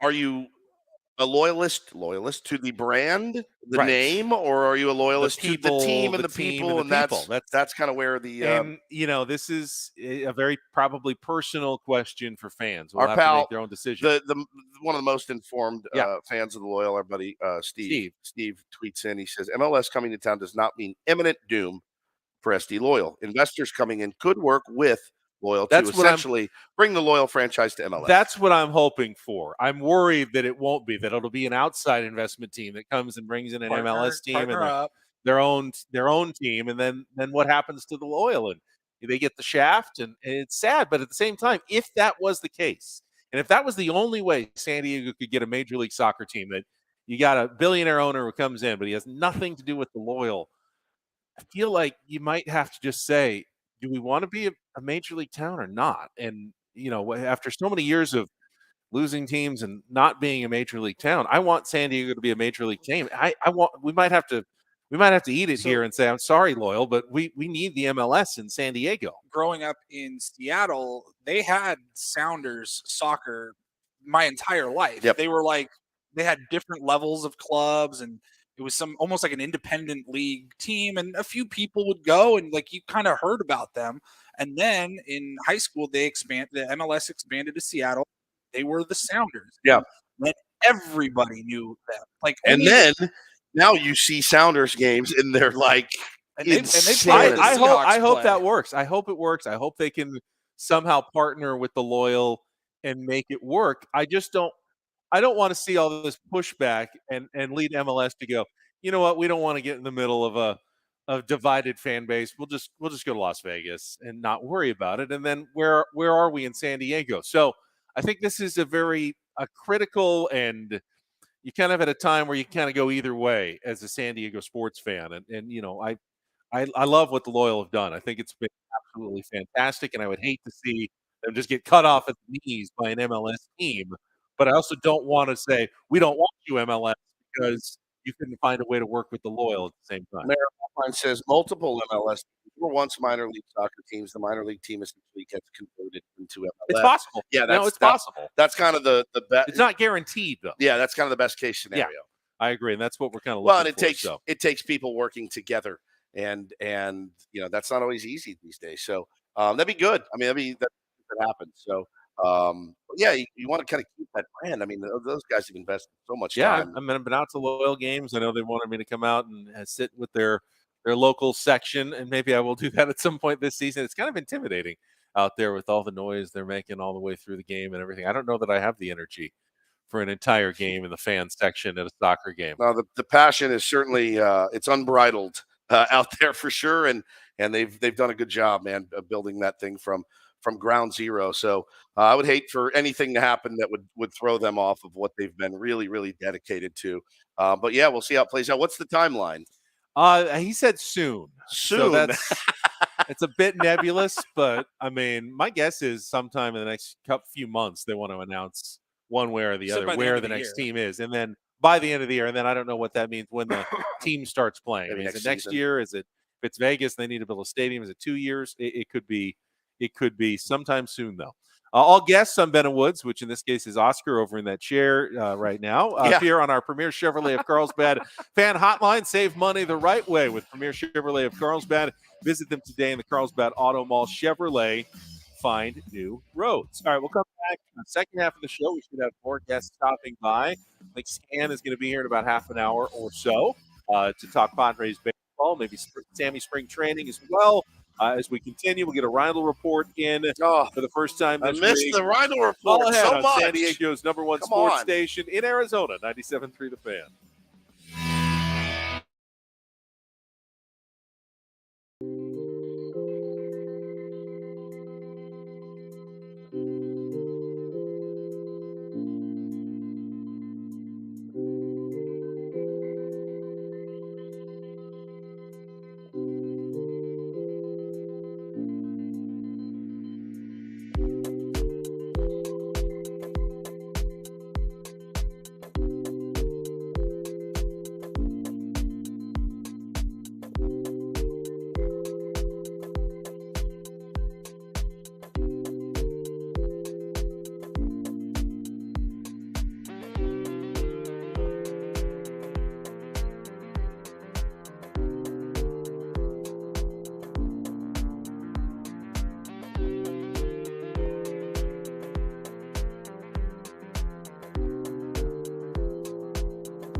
All right, ladies and gentlemen, we are halfway home, right? We're halfway home on a Thursday. Ben and Woods, 97.3 The Fan.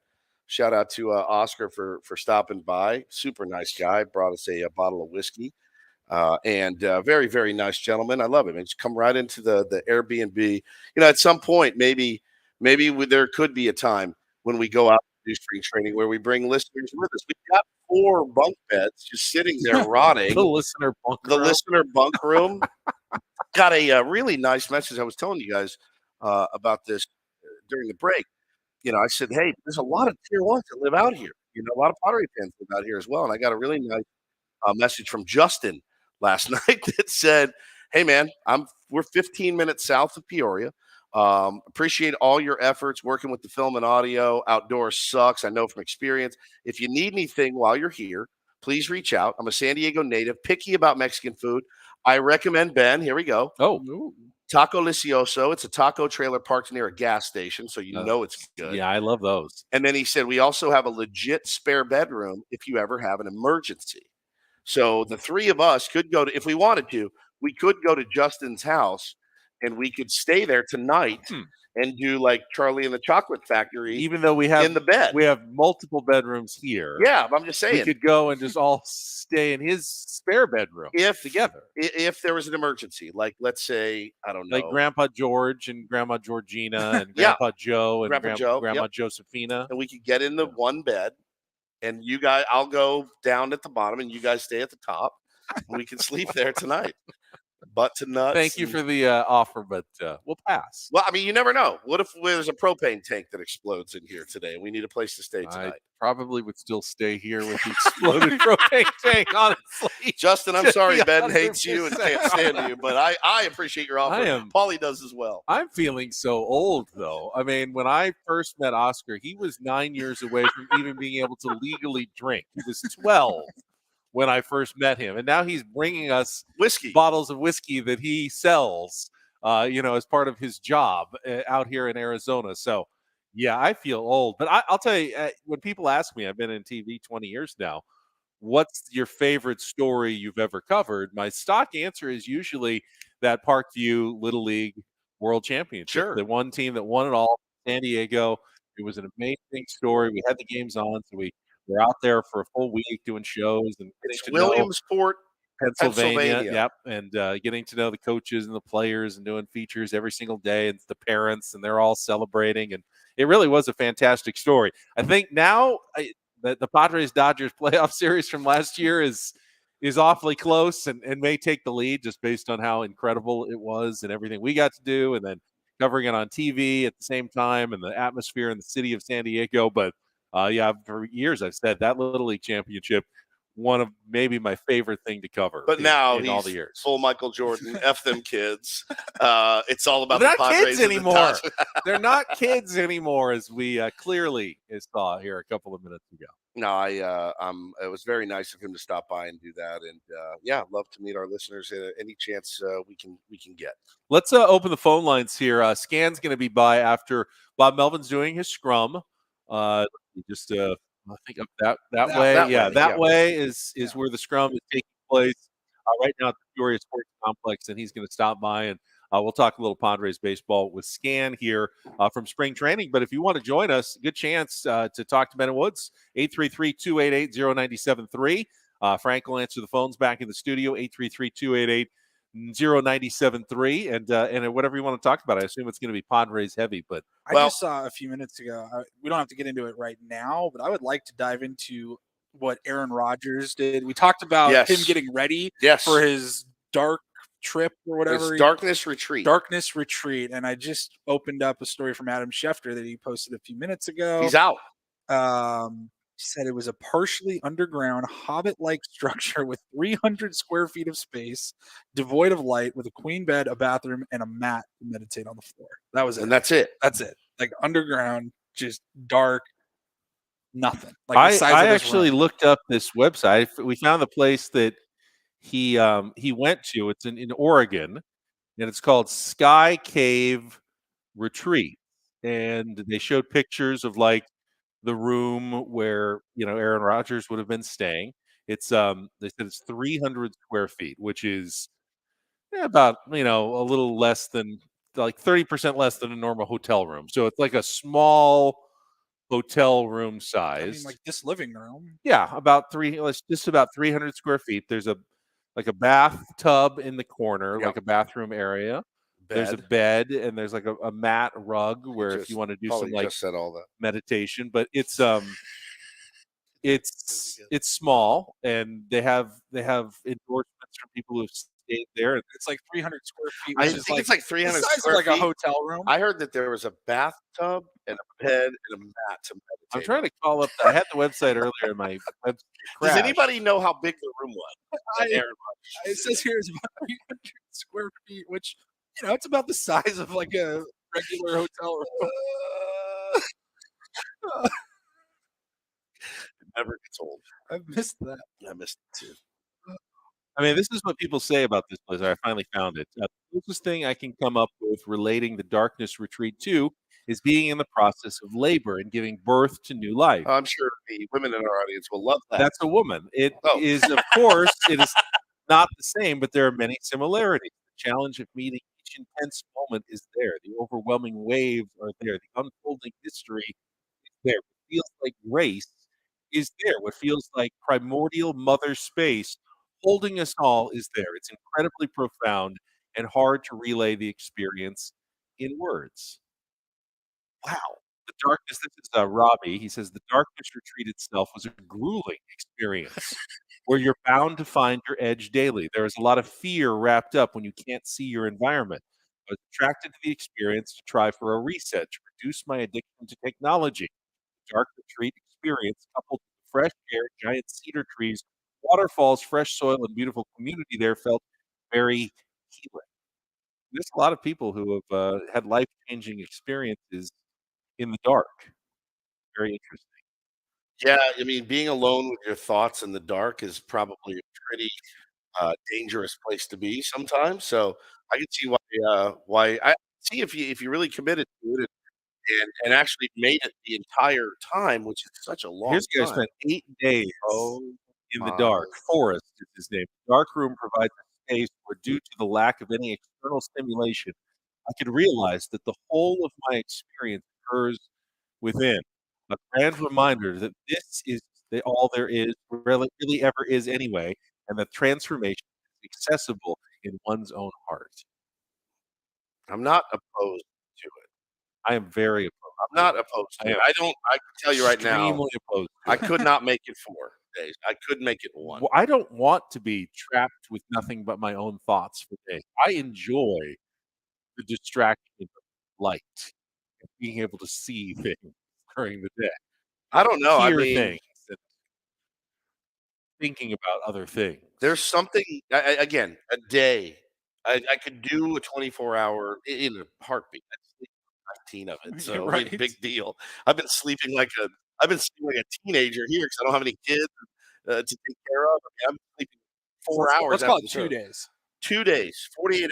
Yeah, To get I think get a real grasp on the and it would be scary. It would be scary. Like, I think that definitely to be alone in the dark. I mean, you can control. There's light switch in there. You can turn it on if you really wanted to, but then you would be getting the experience. You could be in a really small, 300 square foot hotel room. I think I'm into it, though. I think I would do it.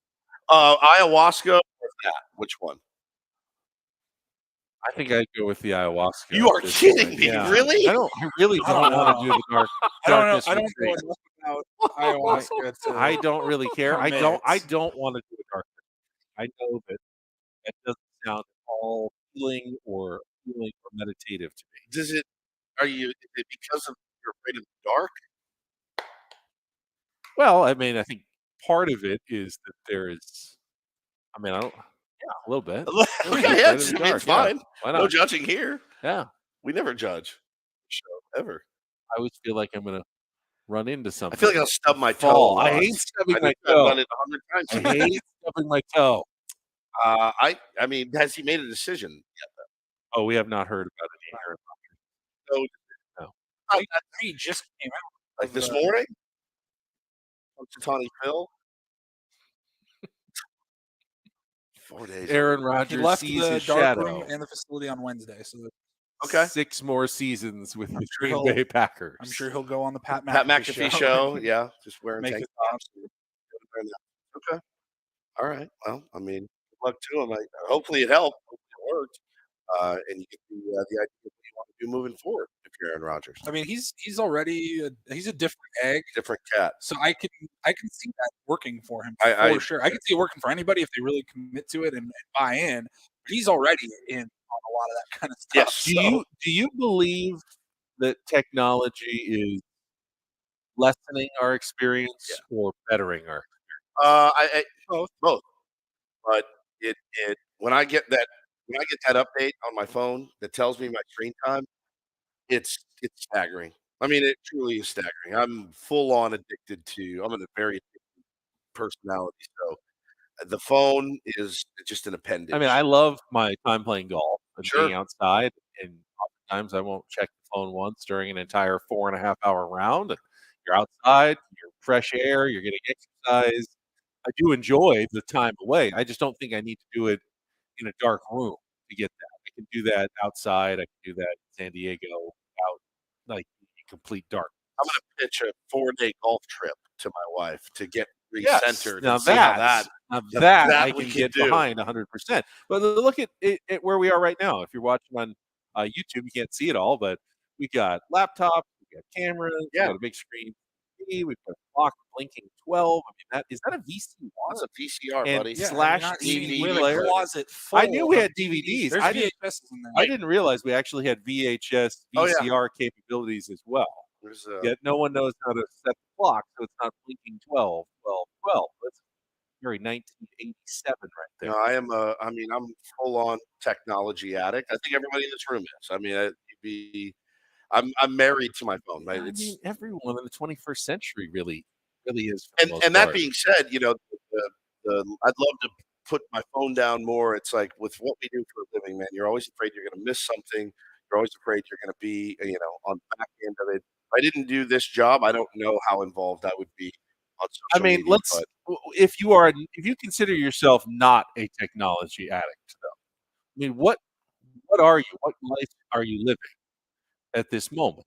Are you uninformed about what's going on? potentially.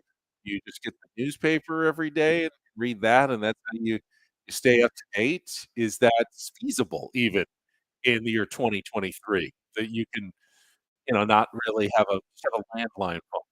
Like you're not at your house within reach of your phone in your kitchen, then you are inaccessible.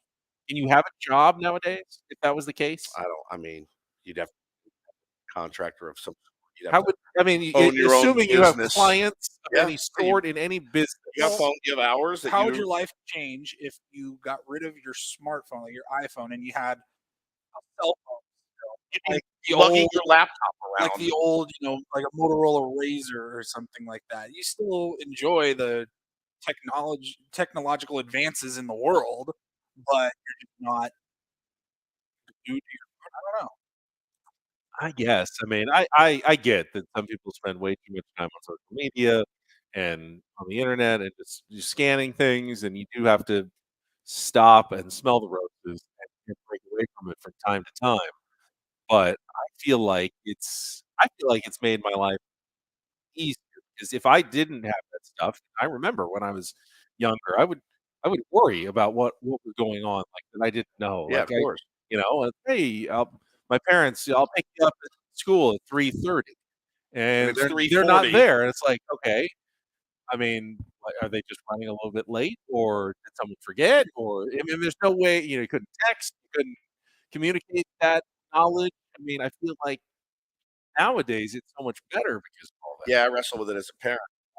I want your kids to be tech savvy because the look at me, I'm a boomer. I can't operate anything. Like I want them to be better at technology than I am, but I also not at 5 years old. I'm not going to just toss Bo the iPad anymore and say, get after it. We've taken it away from him, and he's a better kid. He colors more, he reads more, he plays more. That's very, very, very. When he was on the iPad a lot during the pandemic with a pregnant wife, and it was like, here, take this. Please stop screaming. You do what you have to do to get by as a parent, but once we've taken it away from him, he's a better kid. He's a better human being. We feel like it was literally rotting his brain, watching, video after video every day. But what did I do when I was 9? I sat my ass in front of the TV and I watched MTV for 14 straight hours, or I played video games. Like maybe we've always been this way. So I don't know. I love the darkness retreat. I do. I'm a fan of it. I think anything that can help you find some peace, I'm definitely in on. Well, if you've got some thoughts, call us 833-288-0973. Would you want to do the darkness retreat? Do we rely too much on technology in the year 2023, or do you feel like it helps your life and makes things easier for you? 833-288-0973. We'll come back. Bob Scanlon going to be knocking on the door probably in the next 15 minutes or so and talk some Padres baseball with him. We'll be back after a check of traffic here on 97.3 The Fan.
Welcome back to Ben and Woods. It is 8:24 in the morning back in San Diego, 9:24 here in Arizona.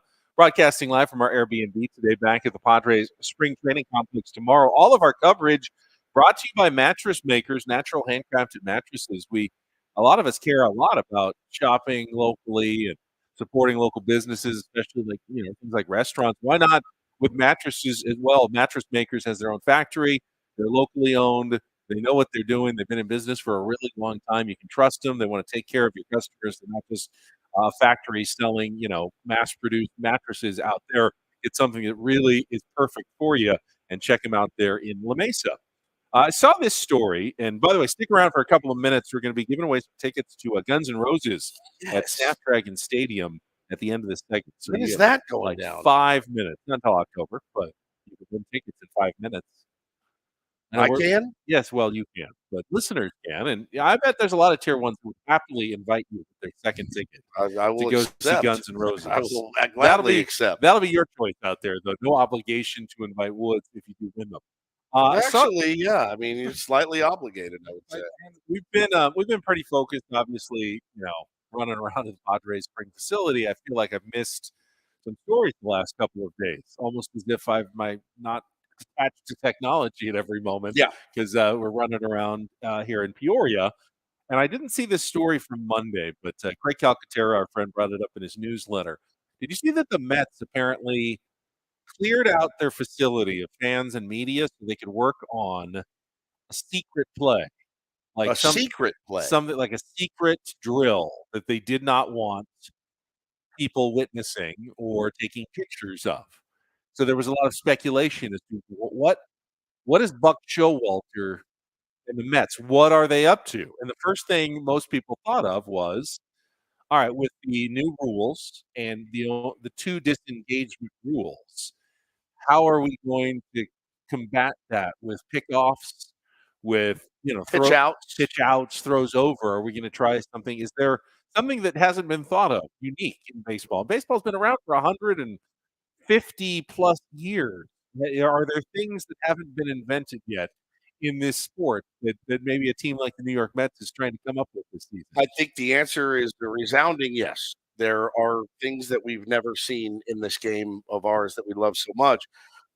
I think the Tampa Bay Rays have been really great at that over the years, developing and doing some cool stuff. Look at this guy, Bob Scanlon, walking in the room. Hey, Bob, watch your right, tall right-hander. Come on and take a seat on the couch or put.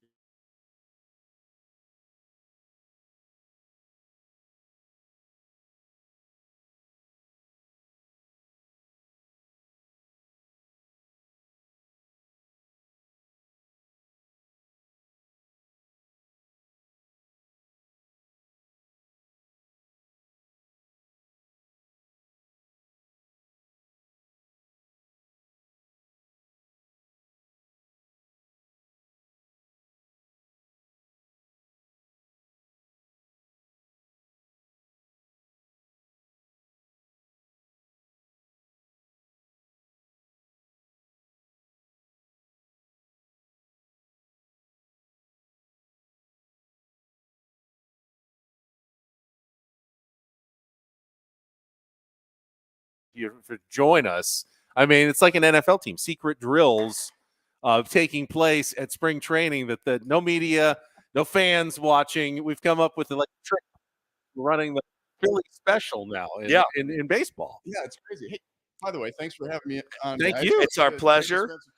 Love the setup here. To be honest with you, I was expecting something like Straight Outta Compton Dr. Dre party when I showed up. We do have whiskey. If you we have whiskey, need some whiskey. One of our listeners brought us some whiskey. Whiskey this morning. So no, this is great. But yeah, it is interesting though. I mean, I'm just hopping into the middle of this conversation, but obviously, I don't think anybody knows how this is going to play out. And it's been fascinating to me with some of the rules, even with talking with the players. Some of the guys have spent some time thinking about it. Other guys literally have spent no time thinking about it. I heard a couple of pitchers talking the other day, and they were explaining to each other, I think it's this, and it's 20 seconds for this and 15 seconds for that. So it's not something that's been keeping guys up at night in the offseason.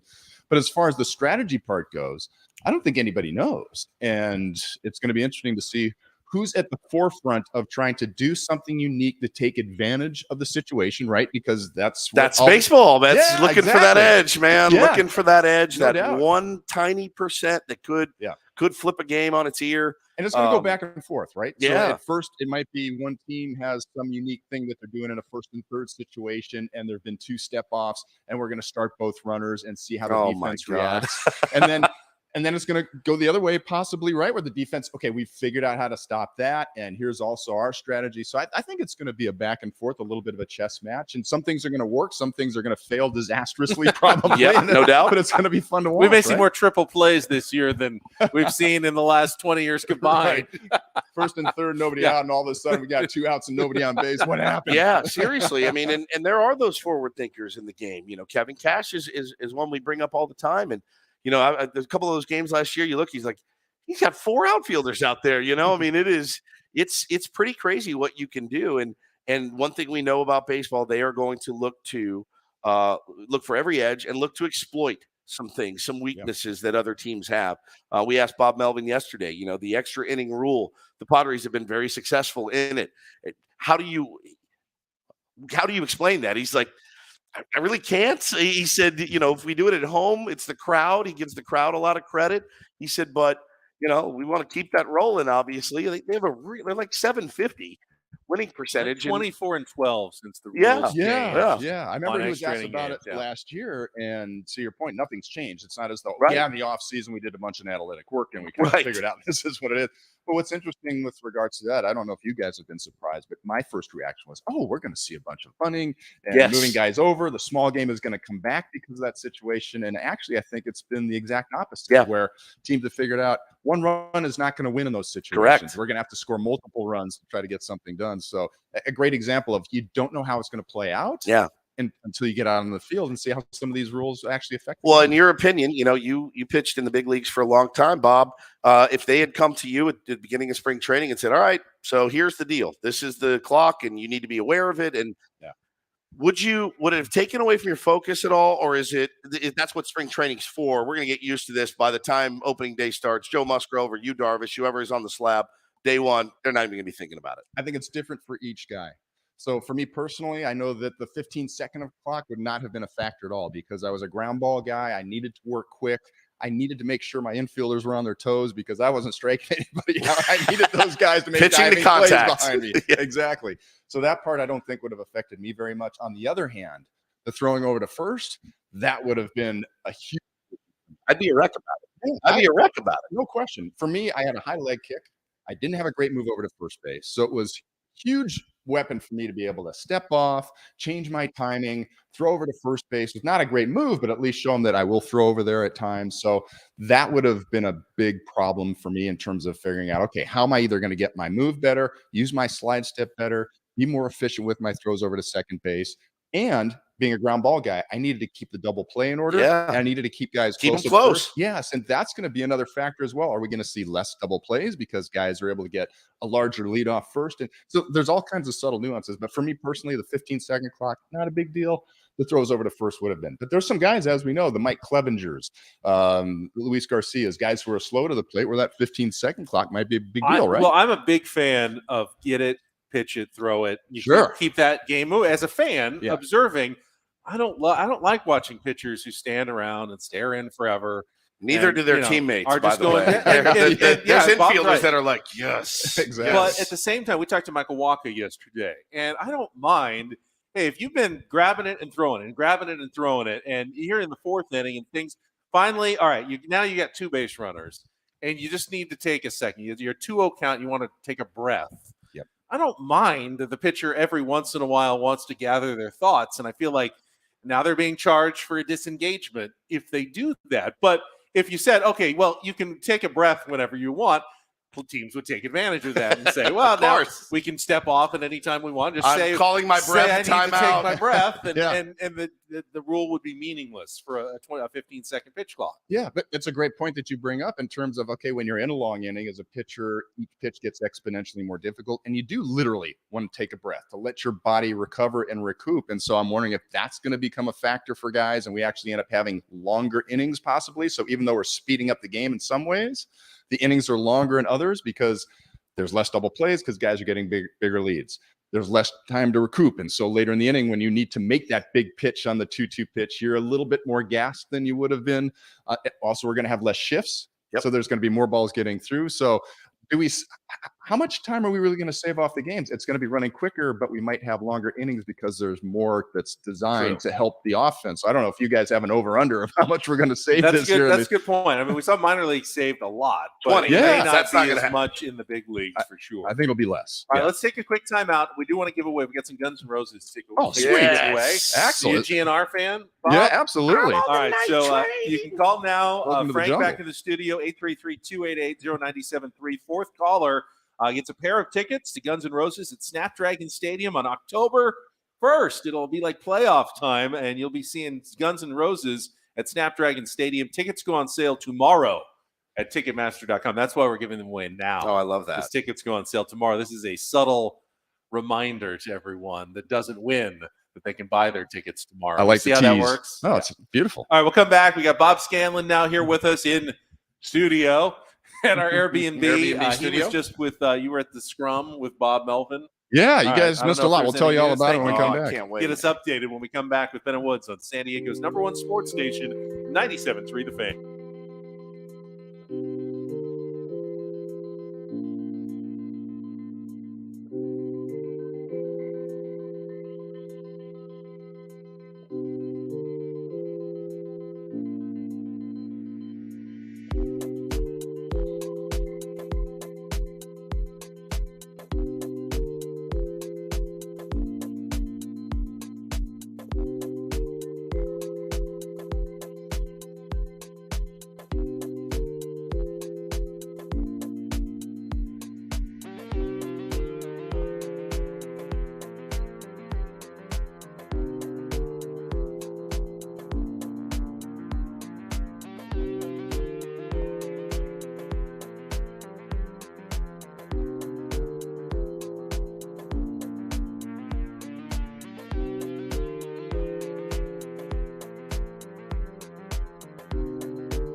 Good God. Holy cow. I'm just grateful that they make them. Back when I was playing, I got a pair of those things for Christmas for my brother. The Hokas. Yeah. That's a nice. Good. Shoe game is strong. You can hold that up to your foot up to the camera. Everyone can It's a ski. Yeah, it'll be there in a See second. that? We're on delay right now. I can't stop that show. Don't worry. You can. Bob. Bob Scanlon's here. We're going to talk about what was going on. He was just over at the Peoria Sports Complex. We'll do that after a quick check of traffic here on 97.3 The Fan.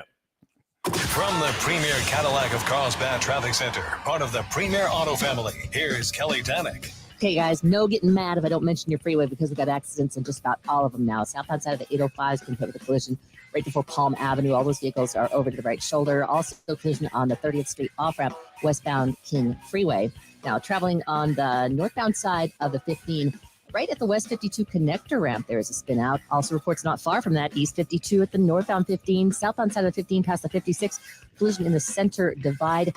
Plenty more problems where that came from, guys. Just please take it extra carefully, especially on those transition ramps. I'm Kelly Danick with Bennerwood, San Diego's #1 sports station, 97.3 The Fan. After listening to these reports from Kelly on the traffic and the roadways, Bob, I don't know how long you're staying here. I'm worried about us getting back on Friday, driving back to San Diego through the mountains and the snow. Well, you guys have snow tires, right? Chains, yeah. You got chains and everything? You're ready to go? Bring my chains on my trip to Arizona. We'll make sure you got a shovel in the back of the car, too, in case you got to, shovel off the road to get through. Already making a long way around, like 10 around to the 15 to try to avoid, the Pine Valley, Alpine, Mud Grant territories where it could be a little impassable. I'll be flying back. Thank you very much. Right over the top of everything. Very excited. Smart man. You got a helicopter, personal helicopter? My missus and my 5-year-old are coming today.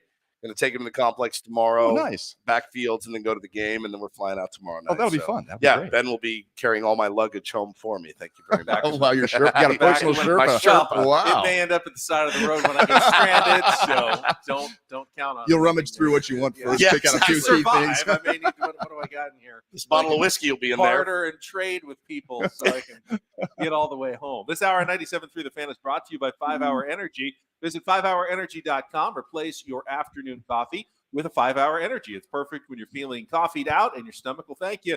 Discover 5 Hour Energy. Learn more at 5hourenergy.com.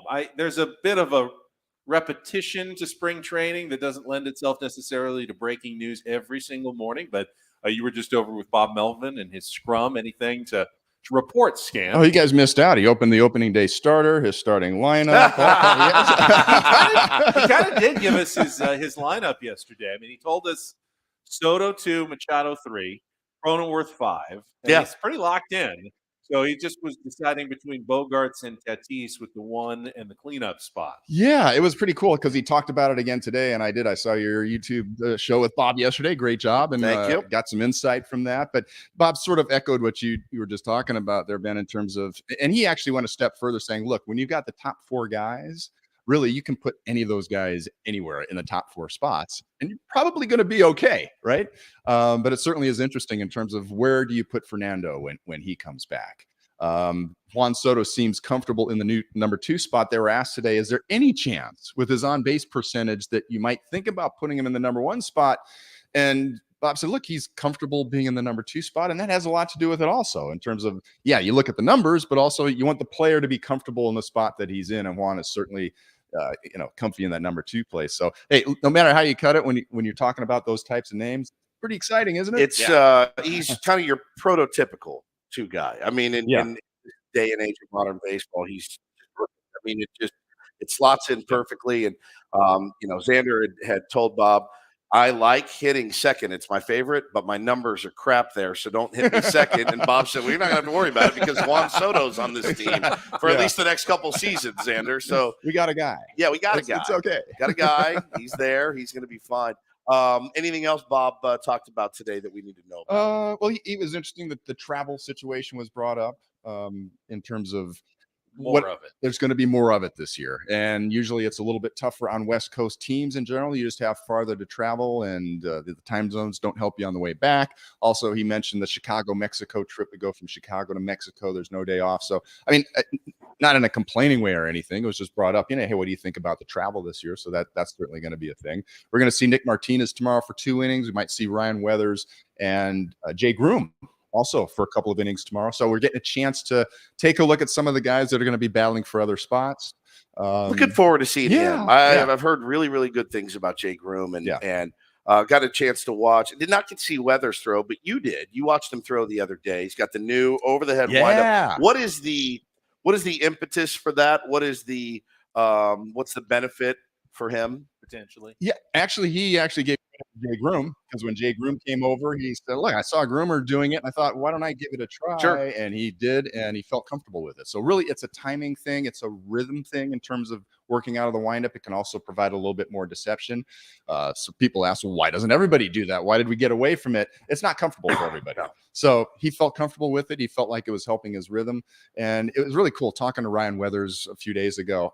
He was smiles the entire time we were talking about what he's been working on. Even last year, he didn't have great numbers. Yeah. But he worked on his grips. He worked on his secondary pitches. He's got the new windup. He was just grinning in terms of, I'm feeling good. I can't wait to get back out there. You just love to see that excitement out of guys, especially a young guy that went through a tough time last year. How'd the velo look? I mean, I know it's early. Yeah, good. I mean, I know that was something that had kind of fallen off a little bit, and got to be tough for a pitcher, man, to reach back, and you've got, let's say 96, and then one day you reach back and you got 91, and then you got to figure out how to get guys out with 91. It's a tremendous difference, 96 and 91 at that level. Bob, as you know, what was the hardest you threw? I was a 96, 97 guy back in the day. God. Yeah. I mean, just electric. But I didn't know where it was going. I had no idea.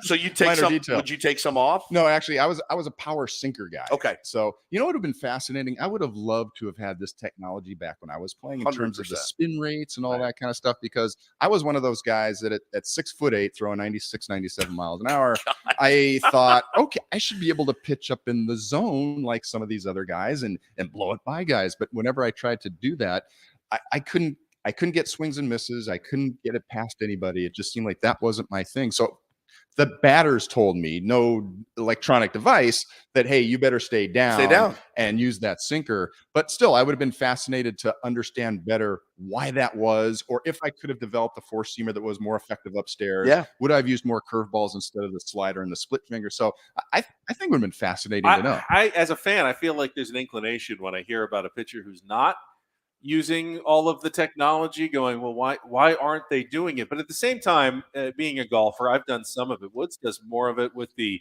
the speed, the track that they can do with the club head speed and the ball spin and everything. It doesn't always help. Sometimes it's too much information. Well, it helped me. It helped me. But sometimes it does help. 1,000,000%. It's a mixed bag. So the big thing for us was video back in the day, right? So for some guys, it was huge. For me, it actually caused more problems, I think.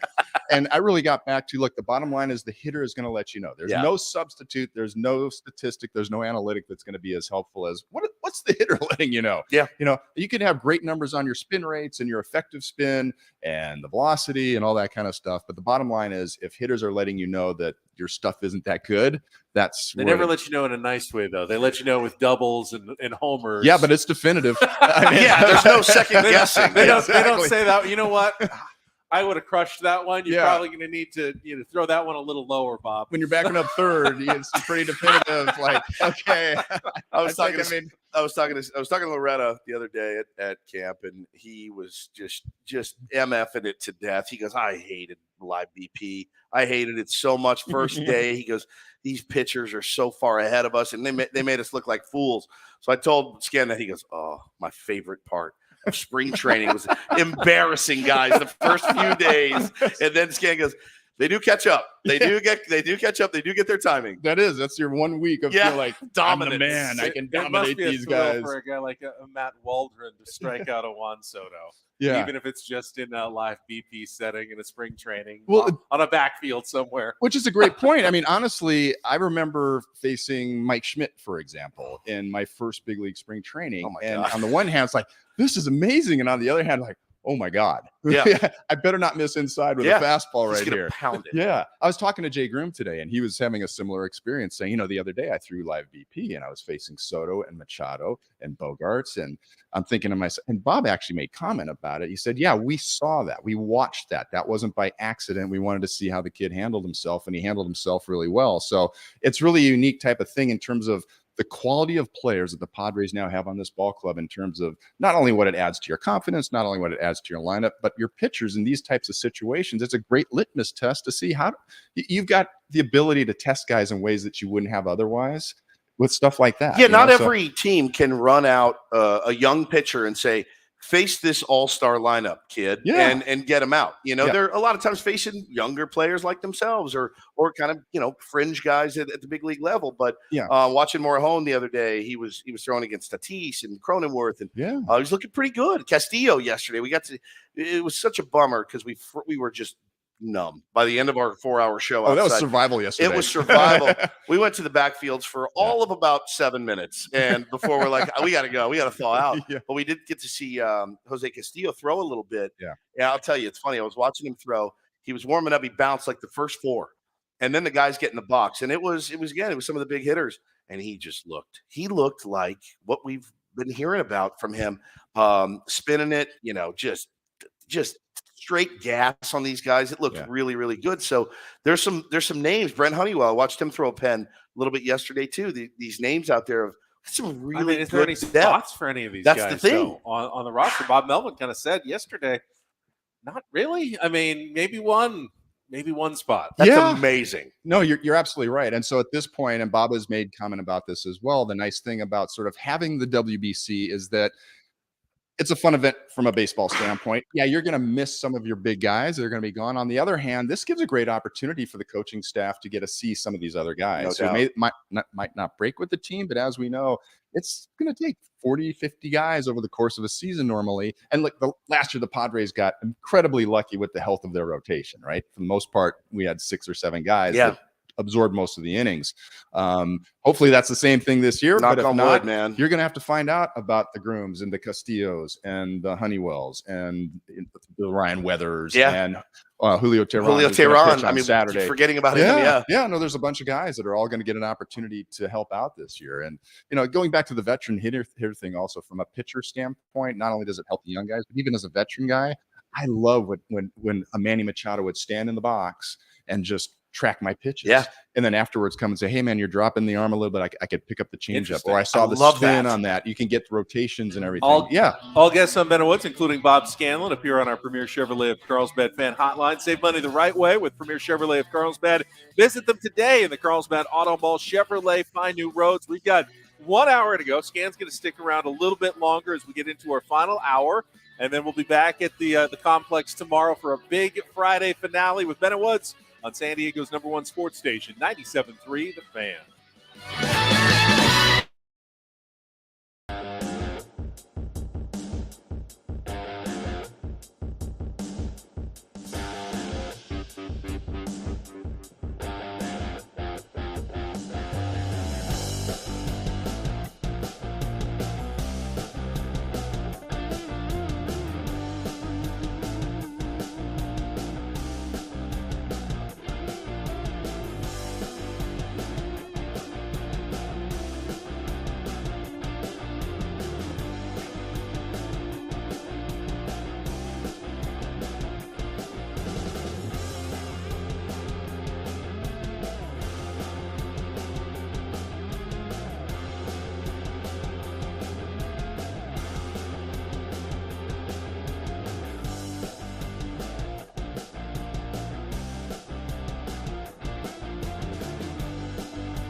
Our final hour of Ben and Woods here on a Thursday. We are at our Airbnb in the vicinity of the Peoria Sports Complex, and we're joined by Padres broadcaster Bob Scanlon, who is with us and sitting down on the couch with me. It's fun to share a couch with you, Bob.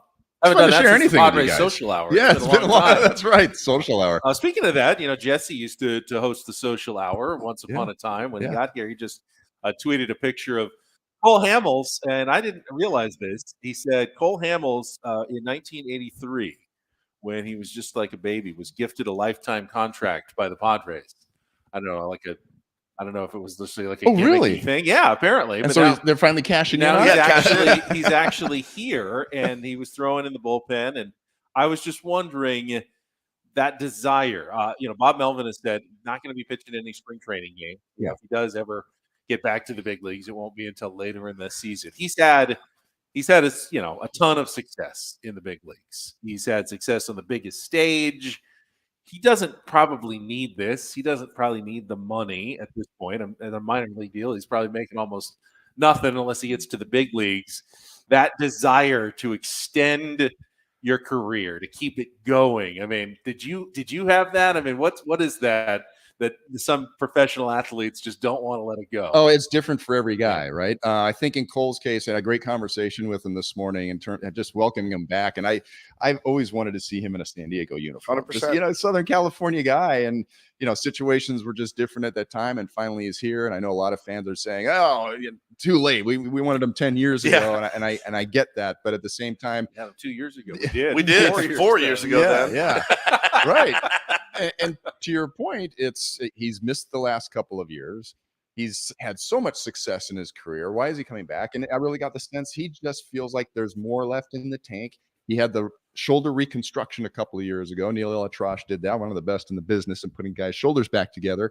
He's had a chance to do his rehab. He's feeling good, and he wants to see if there's something that he can still do because he loves the game.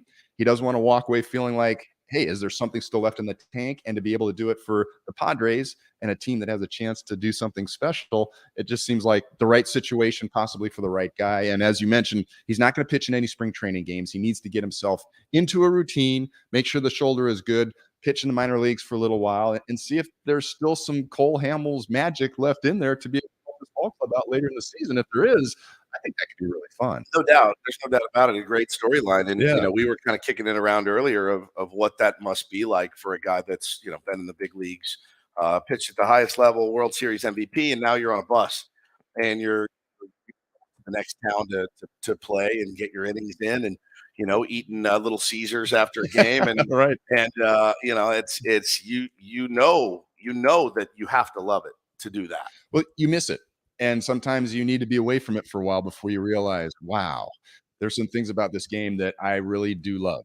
And there's some things that I really miss. Matt Carpenter, it was fun talking to him also because he was another guy that spent some time in the minor leagues and he has a whole greater appreciation of what it means to be back in the big leagues. Other guys like David Dahl, some guys that actually purposely chose to go to the minor leagues. They had big league opportunities, but they said, no, I need to get myself right.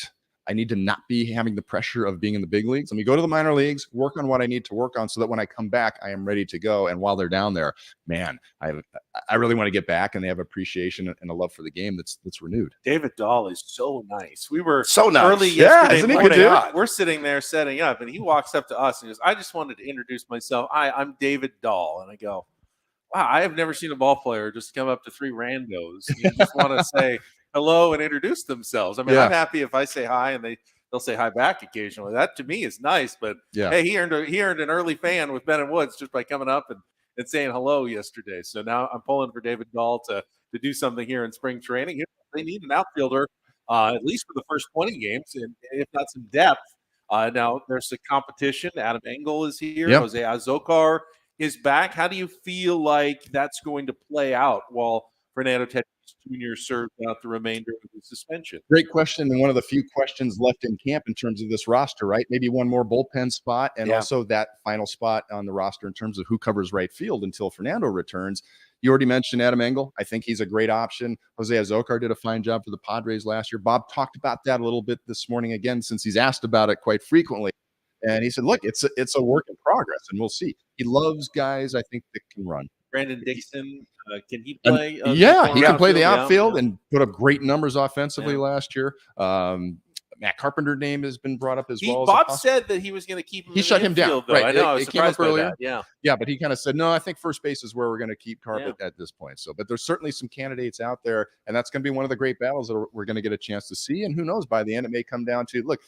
You brought up Dixon. Maybe Dixon is swinging the best bat, but Engel is back, and he's an amazing defender and can cover center field for you if Grish needs a day off. And so that's one of the works in progress. And as you know, in spring training, you may come in with one expectation, but every few days, it can ebb and flow in terms of this is how it's looking now, and then it changes. And that's sort of the fun and the agony for guys that are in spring battling for a job. One day you feel like, oh, I had a great day, I'm the front runner.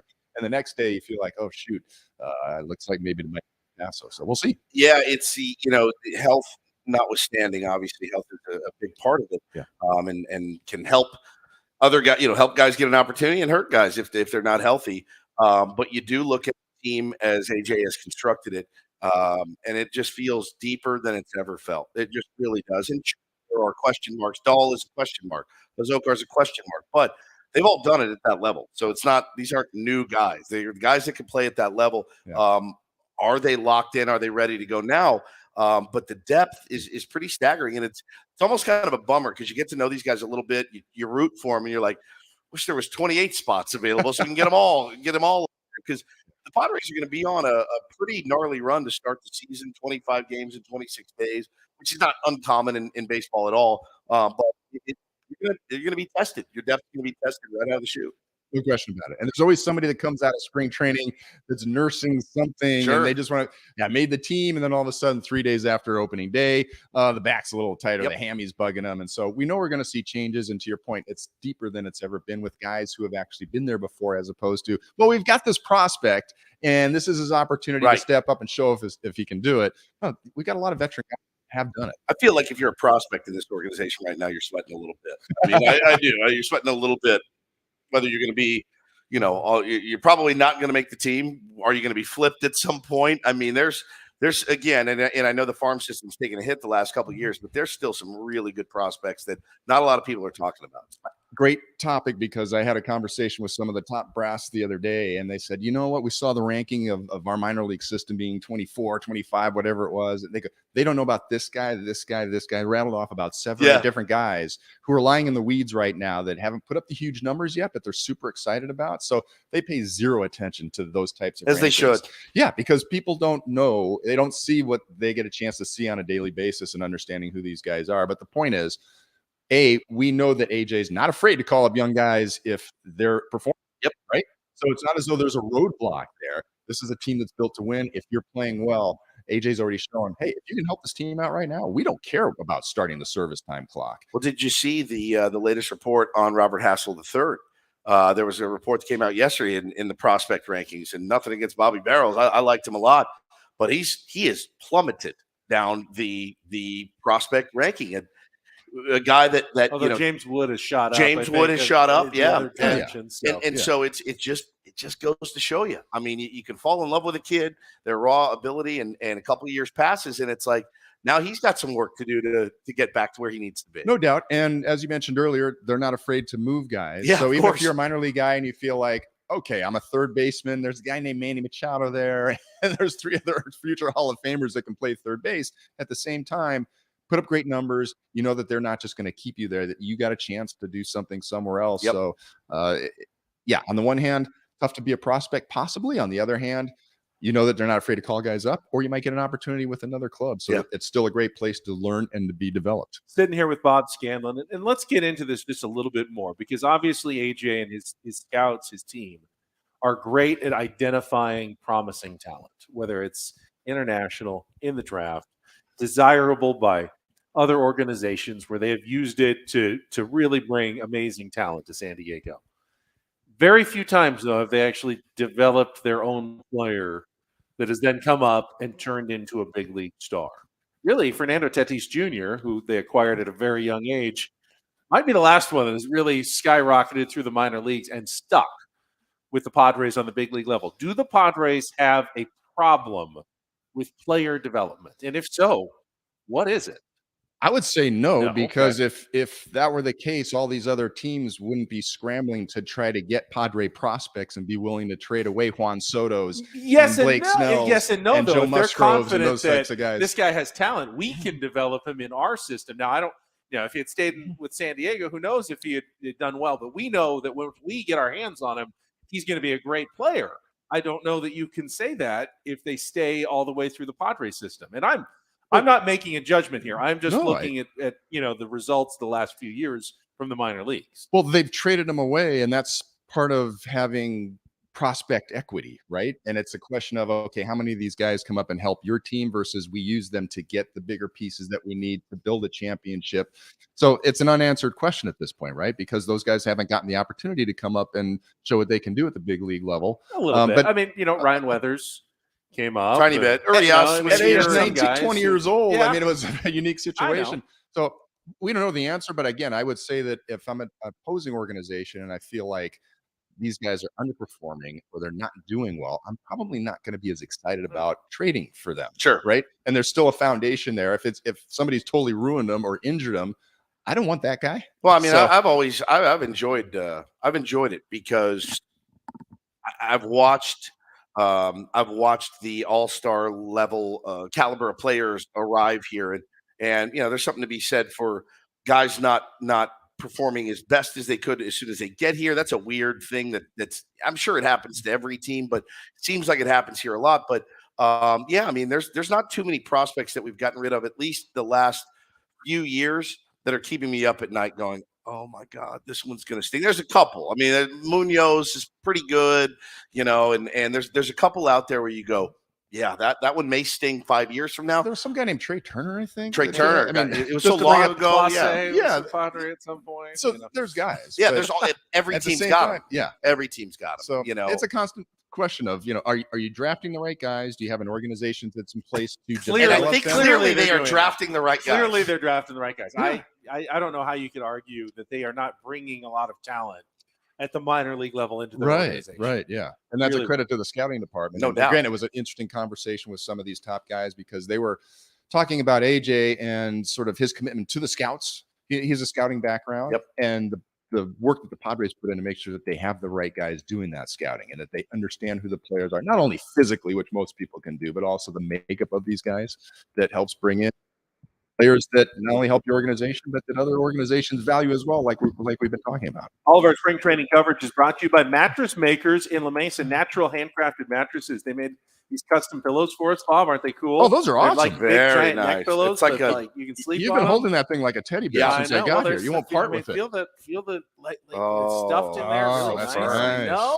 Wow. Get your own custom one by heading to Mattress Makers in La Mesa, and they brought you all of our spring training coverage here on 97.3 The Fan. We're going to take a quick time out. Bob's going to stick around for one more segment. I'm going to ask him about Ferris wheels filled with meatballs when we come back after traffic here it's a real on thing, Bob. 97.3 The Fan. Yes.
Odyssey app for your chance to win a pair of tickets to Depeche Mode at Pechanga Arena on December 6th. Every hour you listen now through March 5th equals one entry in the contest. So Guns N' Roses, Depeche Mode, even I'm there for those two shows. Welcome back.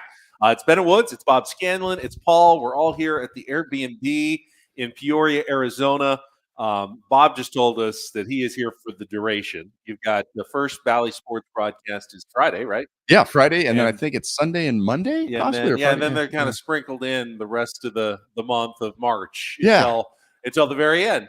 we spread them out every 3 or 4 days. So we look forward to watching the progress of the players and getting Padre fans excited about the season and watching the broadcast and get some Don and Mud in your system. Oh, yeah. So, yeah, looking forward to it. So Bob's like me. I've seen it. He likes to put away the food. He just works out more and has a better metabolism than I do. Maybe it goes to his feet now that I see. The size 15 Hokas. Yeah. God, I can't stop looking But at I've got a new recommendation. So I went to a place called the Sicilian Butcher last night. Sounds it's a good. couple exits down on Northern, right off the freeway.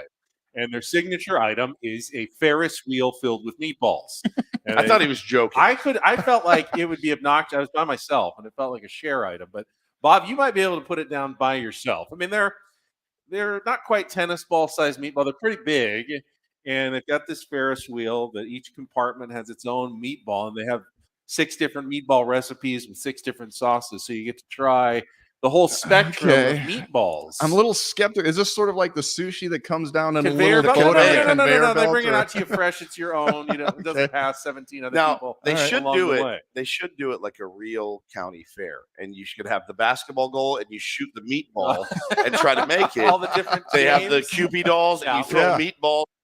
Dolls to knock them down. Can you skee ball with skee ball with a meatball? Dunk tickets. Dunk tank. Meatball. $1 million idea. So you guys are idea guys. Yeah, That's what I love about We're it. actually pretty good meatball. Do you have any recommendations though? You've been coming out to spring training in Peoria for many, many years. No, I don't have any hot spots. You don't have out here. any Sorry, hot guys. spots. No, nothing at all to help me out here. no. I'm always searching. Woods makes fun of me because I look at Yelp, Eater, and all the apps, and I'm going, is there not something out here that I need to come try that's really good?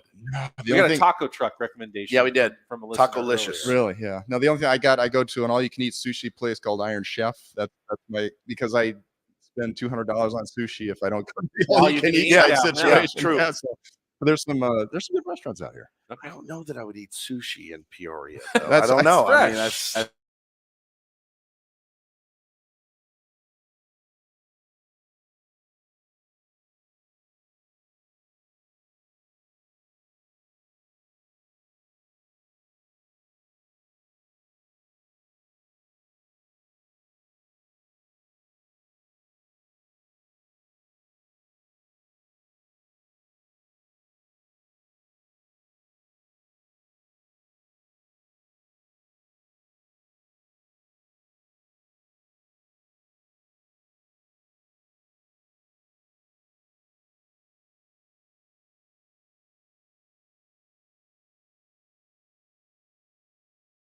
all right, good. All right, Ben, you got your restaurant fixed now? Well, I just was checking. I mean, I'm always looking for advice while I'm out here. You know, try to eat well. And when I say well, I don't mean healthy. No, I was gonna say meatballs doesn't sound yeah. right. The wheel of meatballs. A trough of Hey, meatballs. we only get to be on this earth for a limited amount of time. I want to enjoy myself, especially Some more limited than others. I though. really, you know, it's one of my very few policies is I'm not the healthiest of eaters, but I try not to eat junk that I'm not going to enjoy, like mindlessly. I will eat something if I think it's going to be really good and I'm going to like it, but I'm not going to just load up on, oh, there's a bag of chips right there, so just eat them because they're there and I'm hungry. It's like I want to enjoy my food. So fancy. Yeah. Just fancy from Highfalutin, sun right? up to He's sundown. the Haagen-Dazs ice cream type guy, right? Really He's going to pay top Probably dollar, top premium dollar. cream. Yeah, Yeah, he goes better than that. That's even too McConnell's or lowbrow for him. Yeah, that's $10 a pint for McCann's. It's delicious. Kind of pricey now. It's delicious. Sure. Well, we've got a bottle of whiskey right We here. do? It's waiting for you. I think So- that's a fairly highfalutin whiskey as well. Now, It's is that top there of the because we line. were talking about going to fantasy camp and everything and just how sore the body is after? Is this Well, the no, penicillin? Does this so help kind we- of get you through? We put out the word if any tier ones wanted to stop by the Airbnb to DM Woods, and someone said, "Yeah, I'd love to stop by." I live right by And there. So Oscar came by, and Oscar walks in with he works for the Buffalo Trace company that distributes the whiskey. Yeah. And said, "Here, I got a bottle for you guys." But it turns out Oscar Castro was one of the kids on the Parkview Little League team that I covered that won the championship so many years ago. I'm feeling old. He was 12 at the time. Now he's selling whiskey. Yeah, exactly. His dad was the coach. He's friends with Luke Ramirez, who was the big star, the big kid on that team that went The all kid the that looks way. like he's 18. Yeah, the kid that Yeah. looked like he was 18 at the time, and he's a nice kid, and I've kept in touch with him over the years. He kind of gotten into sports broadcasting a little bit, and so I came by, and it was good to reconnect. And he sat there for a couple of segments and just watch the show. Just the open invite. Stop Awesome. by. Benny, we got a recommendation: Pizzeria Blanco. Well, that's Bianco. now I've been there. That's It's down 30 in minutes Phoenix. away, yeah. But it is. I have been there. And Chris Bianco is one of the premier pizza chefs in America. Sometimes there could be a 4-hour wait at that place, though. Pizza is 4-hour wait for pizza? for pizza. Pass. Hard pass. Pizzeria Bianco, though, is magnifico. Oh my Absolutely God. magnifico. Who is he, this guy? A couple minutes, and Bob's got to get out of here. We talked about depth earlier, but we didn't really talk about the starting pitching depth. Before Michael Wacha was signed, I kind of thought they'll be okay. I mean, they've got Nick Martinez and Seth Lugo. And then they signed Michael Wacha, and I go, what was I thinking? They needed that guy, I think. Yeah, you feel better. Kind of badly to at least give you some feeling like they're not going to be in a world of hurt. If one guy gets hurt, where were they going to go with their starting rotation? Love having Michael Wacha on board. Great conversation with him the other day about his development over the last year and a half. And he had a great year in Boston last year. And he said, actually, it started in Tampa the year before. And Tampa Bay has such a great reputation of developing pitchers and helping guys. He said, I learned a ton over there, took it over to Boston. So a great addition. And the whole point is really that for the Padres to get back to that 6-man rotation, right? Which was so huge last year. Loved it. And the players loved it. I've never been a fan of the 6-man rotation because I've always thought it was a fake. It's like, we're going to throw 6 guys out there, but you really don't have 6 starters. Right. You don't have 6 guys that you actually want to see grab the ball every 5th day and can actually get you deep into a game. You've never seen it until last year where you actually had 6 and sometimes 7 guys that were all legitimate starters, could take the ball, could get you deep into the game, weren't going to destroy your bullpen along the way. And it worked. And to their credit, guys embraced it. Now, not everybody wanted to because you're so used to being on the 5-day rotation. I don't want that to mess with my routine. Joe Musgrove, I think, was in that camp. By the time it was done, Walker's in it as well right now, but he'll, you kind of got to fall in line because that's what they're going to do. And once guys get the extra day rest, I think they're starting to see, oh, that actually feels okay. And I'm fresher in September and October when I need to be ready to go because I'm having the extra rest. So it's just so important, man. And we saw the playoffs last year, what we would have done for one more arm you could have trusted. One more arm that you really trusted with a 4-run lead to throw out there that game against Philadelphia. And Clevenger obviously was not it. Sean Manaea, pretty disappointing. The way he ended the year, the comments that came out after about the work ethic and all that. You look at the guys they brought in too, in Seth Lugo. Nick Martinez is a grinder. He's going to work. And Wacha too. These are professional pitchers that really want it. And I love that. No doubt. And you talked about it earlier, the 24 games in 25 days or to start the season, you're going to want to have that extra depth. And at that point, who knows? Maybe the Padres reassess and they say, okay, we've got more days off at this point. We can go to a 5-man. Several of those guys can transition have the ability to transition into the bullpen if possible. But at the same time, that doesn't mean that we still might not see Ryan Weathers at some point, Julio Teheran at some point. Some of the other names that we've talked about in terms of starting candidates, Morejon back in the starting rotation at some point. So you got to have that kind of depth as well. As you said, the 6-man rotation with the bullpen limits. If you got guys who are only going 3 or 4 innings, it can really tax your bullpen, and you do need one of those longer guys in the bullpen, the 2 or 3 inning guys. Martinez was great in that role, but if he's a starter this year, are they going to have to rely on Nabil Crismat for those innings? Could Adrian Morejon be that swing guy for the Padres? I think you brought up the 2 primary possible sources at this point of guys that can do that job, and you're going to need somebody just in case. But again, you've got guys that you shouldn't need to have that because if we talked about earlier, a fake 6-man rotation, you're killing your bullpen anyway. But Bob, clearly that is the last decision to be made. We talked about the outfield last decision. The last decision in the bullpen is who is that long guy? To your point, I mean, you nailed it, Ben. It could be Morejon, it could be Crismat, somebody that if somebody doesn't go deep can give you those types of innings. So we'll see who that is. And again, that'll be one of the battles that goes on that we'll watch. Bob, thank you so much for taking the time to not only join us, but drive down here and find the Airbnb. And are you kidding? Getting a chance to talk ball with you guys? It's fun. I see you every morning. It's fun to say hi. I walk by. You do these great interviews and we chat for a couple of minutes, but to sit down and talk ball with you guys on a little bit more extended basis, always fun. You guys do an amazing job, and it's always fun to talk hardball with you. Thanks so much, Scan. Appreciate it. Scan on our Premier Chevrolet of Carlsbad fan hotline. Save money the right way with Premier Chevrolet of Carlsbad. Visit them today in the Carlsbad Auto Mall.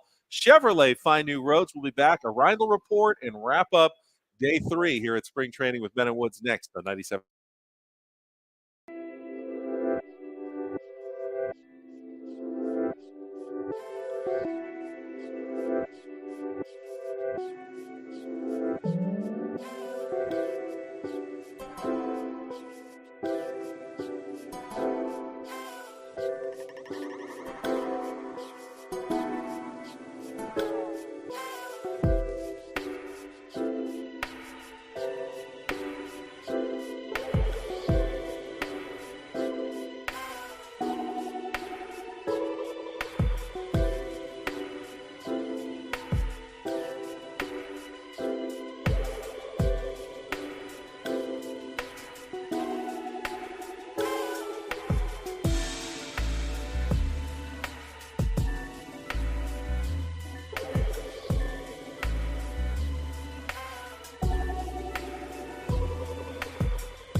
Liz, did you hear that conversation we just had about what we're going to do after the show? We all feel like it's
In parts of the county, guys, slick roadways all over the place, so please continue to take it extra carefully. Pollution the clearing stage on westbound 8 right at the northbound 15 connector ramp. Also, a spin out on the Genesee on-ramp to westbound 52.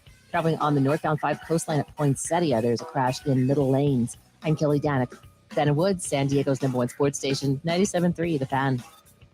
And get things started here with our today's edition of the Reindl Report. Now tuned into the greatest.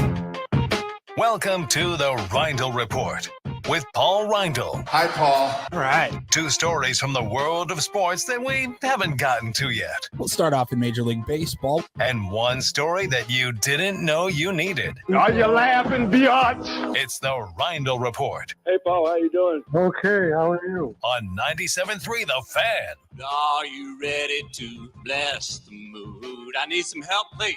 That was good. Can I get a yeah? Oh, yeah. All right. All right. All right. How we doing? Hi, Paulie. I'm going to turn my mic down because Scan talks a lot louder than I do. Paulie's got a lot going on. You don't even want to get me Got started. a lot going on. I need a beer. Right Well, we've got whiskey, right? now. in front Pour of you a whiskey. Yeah, Get you a white Actually, claw yeah. from in there. Ooh, maybe. Gentlemen, we will start out a little football note, football and media note. I saw that Netflix coming out with a new series called Quarterback. Yes. And they had 3 NFL quarterbacks mic'd up throughout every game over the 2023 season. Patrick Mahomes, Marcus Mariota, which I thought was very random. Seems like an odd and choice. Kirk Cousins, which also wouldn't have probably been in my Yeah, top they had 10 a pretty of good, interesting choices. season, though. Did he? Vikings, Yeah, they did. They had a good season. Yeah. I just Who does he doesn't- Marcus Mariota play for? Atlanta. Atlanta. Atlanta plays here. But they were wearing microphones in every game. Like Yeah. before every game, they got mic'd up. And yeah, they're doing the full swing bit, All right. but And- it's just quarterback. like yeah, out so on the field. Netflix is going to put it all together in a series, and you're going to follow all 3 of these guys. I mean, start to finish, and they got one of their quarterbacks. I mean, they had to make these decisions before the season started. Why and they ended up Marcus getting the Mariota? Super Bowl winning champion. Why Marcus Mariota? I no said idea. Yeah. Because he said yes. Yeah. Is Yeah. quite possibly the answer. When I'm watching Full Swing and I watched the Matt Fitzpatrick episode last night before bed, there's some guys that are mic'd up and others who are not, but they're still included in the background of some of the episodes. And you just wonder, well, what was the difference? And I think most of it's just guys that said yes. Sure. Yeah. I'll do Guys it. who said no and didn't want to have the cameras, because there's a behind the scenes moments where Matt Fitzpatrick goes to the door and reminds everybody there's a camera. Okay, there's camera crew There's camera filming here. everything, so watch what you say. Yeah. And they say, "Is this normal?" He goes, "Kind of get used to it. Just the camera following you around everywhere." It's pretty funny watching them hit a bad shot, and like he's British. He's British, right? Yeah. And he's like English, yeah. Yeah, the way that they curse in Britain. The show is spectacular. So I Bollocks. Yeah, bollocks.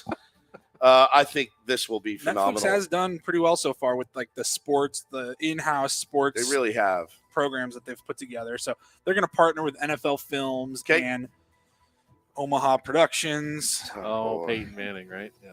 Like, can you do anything in football Without Peyton Manning? Yeah. Yeah. Apparently not. All right, quarterback, and it comes out when? This summer. This summer. Beautiful. Watch that for sure. Over in golf, the PGA Tour and the LPGA Tour announced plans for a new mixed team tournament. They've done this in the past, but it's been like over 20 years. And it's called the Grant Thornton Invitational. It's going to feature 16 golfers from each tour. And they're competing for a $4 million purse. And it'll start in December 2023, the end of this year in Florida. So is it like a two Like person mixed, team, like yeah. one man and one woman golfer? Like they've got Tony Finau and Nelly Korda next to each other right here. It's a good team. I like that team. Really good team. Yeah. So I think that's fascinating. I'm curious to see how that plays out. Where do they play from? Well, I would imagine the men will play from one set of tees and the women will play from another slightly shorter set of tees that would still be quite challenging to a normal male golfer. Just to be very clear about that. But yeah, I don't think they'd all be at the same tee. All right. $4 million purse. Where does that rank? Louis in Vuitton, tournaments? maybe. Well, I mean, like Does a that a incentivize- normal tournament's like around 8 to 10. An elevated tournament's now 20. But if you only have 32 people competing, a normal tournament has like 150 people, 65 or more make the cut. So it sounds like it's basically going to be about the same as making the cut in a normal tournament. Probably no cut to worry about, though. Everyone's going to make everyone some plays good money on that. And So that's good. Could be enticing for a lot really of good for the golfers. LPGA. I mean, Yeah, it's, no it's doubt. more exposure. That's fantastic golfers, but obviously they don't get the attention or the ratings that the men's tour, and this will expose some people to the game and how well they're playing it. And finally, we have talked about artificial intelligence a lot over the last few weeks. Many times. Turns out companies are starting to integrate artificial intelligence into the workforce a little bit more. And, we've joked about it. AI going to come take all of our jobs, right? We literally did. We typed in, a script for a radio show in San Diego. And it spat it out. It basically was spot on. Yeah. 3 fat guys talking baseball. So the Washington Post just had a story out recently about how companies are using artificial intelligence to choose who gets laid off. They're inputting all of the information and letting the computer decide who is on the chopping block, who's worth sticking around. And that's kind of as opposed to that Larry is a jerk. He's never he crushes though. I'm going to let him go. Instead, we're going to just plug in the AI. Feels a lot like baseball. They're going to decide. Feels a lot like baseball least sometimes. Productive employee is. Google, for example, recently last month they laid off 12,000 employees. And a lot of people that were laid off thought that the layoffs, the people that were chosen, it felt so random that maybe AI did have a part in that. Right. And Google, of course, said, no, we didn't do that. But somebody then ran a poll of 300 HR managers, and 98% of those polled said that they do expect to use software and AI algorithms to make decisions about layoffs in the next 12 months. I think that's a dumb idea. You can't quantify a person's contribution based on some data inputs on AI. If you asked AI which one of the 3 of us to cut from the show, you. I think AI would pick you. I think AI would probably pick you, and it would be a mistake. Oh, they'd pick me for sure. Well, you make less. So I'm not Ben or Woods. Oh crap! Yeah, you're screwed. I don't know. You're very productive, though. I mean, if they inputted everything you actually did during the day, Woods' only really job is to be entertaining. Here it comes. Is he out of his mind? It's the most important job, though. But you and I, Paul, we look more busy. I'm making up questions for Take on Woods. I'm doing a real or fake. Of his mind. I'm throwing, I got the show notes. I'm reading all the liners. And for the final 9 minutes of the show, it'll be the octagon. This is a compliment. Stop that. This is a compliment. It seems like you and I work a lot harder than he does. Oh, my God. But I think everyone would agree that this show is nothing without Woods. You should keep going. My God. You're the heartbeat of the show. You're gassing me up right now, and I love it. You're the heartbeat of the show, and I wouldn't want AI to get rid of you. AI would have you out of here so fast and make your head spin. All right, here's the deal. If you hooked up electrodes to our brains and it measured the thought, the worry, the ideas, I would be gone in a heartbeat. Of course, I know this. I'm not disagreeing. I'm not disagreeing with you. This is why I don't think it'd AI. be Woods and Paul and Woods. No, I mean, as far as the busy work stuff, never been my thing. Exactly, it's never been my thing. Exactly, no. And I can't imagine AI can really quantify what's important, the heart and That's passion. the thing is it and can't. Soul of an employee. It can't, and that's the age-old argument about analytics in baseball, and the great teams do a mixture of both. They really do, because I think you could plug in every bit of data about a roster, and it could spit out, hey man, this guy's. I don't want to throw this guy under the bus right now because we just interviewed him yesterday. He was great. But Michael Wacha would be a perfect example. If you looked at his numbers last year, you will see that there was, in fact, a lot of luck involved. But you can't quantify that. What's in his heart, his guts. I mean, his will. This would be an amazing experiment. Let's say you made every player in baseball a free agent. Yeah, and you had a general manager like AJ Preller, and you had an AI that had all the stats, and you gave them each $300 million to put together 2 teams that go head-to-head all season long. Yeah. Who would put together the better team? The human? Right. Or the computer? Or the computer. That relied on statistical data. I would bet on the humans team. I really would. I mean, but could you discount? You can't discount. And that's the thing, is the old school baseball fan that blanketly says, I hate analytics. I hate it. It's not an intelligent way to think about how the game is. All right, now. let me It's add just to it. not. Let's say the GM is only allowed to pick players based on observations. They can't use any of the numbers. Ooh, they can just eye test? Just the eye test. That'd be tougher. And then the computer only gets numbers. They've got no eye test. They know nothing about the personalities of the players. They simply have some stats that are plugged into a machine. Then who puts together the better team? It's such a great question, and being able to marry those two things together that's the ultimate goal. That's the Houston Astros. You know, the Dusty Baker that manages with his gut, but also has reams of information and has a really elite team that's been put together. That's what you want. That's what you want for the San Diego Padres and Bob Melvin and the squad that AJ's put together. And I feel like Bob's got a little bit of that in him as well. He's not opposed to the new information and data and using it, but he also has definitely a gut that has been honed over decades in baseball, and he knows what's going on. And guts can be wrong a lot of the time, and we've seen Bob Melvin be wrong. We've seen every manager. We've seen Dave Roberts certainly be wrong. Numbers can be wrong. Numbers can be wrong too. They can be misleading. So it's a fascinating world that we live in now. But yeah, you go around and like you think about the sales world, right? If you're in sales, that was always pretty fun for me because it was like, if my numbers are good, I stay. And if they're crap, it's on me and I go. And I've skated out of companies and sales opportunities right when I knew I was about to be let go. So I was never actually let go. I found another opportunity. And then there's times where you're like, I'm crushing it. There's no way you can get rid of me. Well, like a lot of those companies that were polled and said that they plan to use AI software for hiring, for layoffs, they said they've already been using it for hiring. Yeah.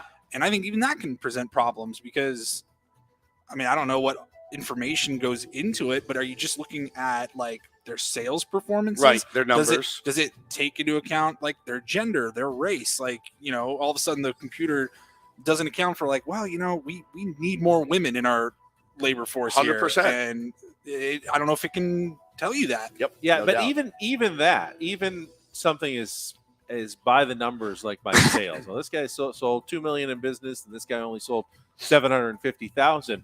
Doesn't always tell the whole story and everything. You can put great work in, and at the last minute, you had a company that was on the hook for a $500,000 buy, and at the last minute, their CEO changed his mind, or they got rid of it. They changed the CEO and they went in a different direction. Does that mean that you're a worse sales guy than another guy who knew the brother-in-law of someone and got a huge order with a big order that year? Doesn't mean he's a better sales guy. Just means he had a better year that year because of the circumstances. Oh man, there are guys that I know that I consider dear friends I would never hire. Then there are other guys that I would absolutely hire because I know that they're grinders and I know that they'll bust their ass. It's while the other guy may be a better performer with the bigger numbers, I know you're not putting the work in. But no, it's interesting, man. It's and actually quite scary. We're kind of graded on numbers as well for what we do, and that can be a little bit arbitrary. Imperfect numbers, absolutely imperfect. Just like numbers. Baseball stats are imperfect. We feel like they're pretty perfect. Your on base percentage, how often you get on. Yeah, isn't that a good way to tell? Isn't that a perfect representation? But none of those numbers, you have to remember, are absolutely foolproof. Right. One player may, you may pitch, if you're batting third, you may pitch a player completely different than another guy who might have a similar on base percentage, but he's batting eighth. Yep. And, he sees more fastballs. There's a lot that goes into it. So good stuff, Paulie. Thank you for the round report. I missed it. Always sparks some interesting discussions and debates, which is appreciated, especially 4 hours into the show.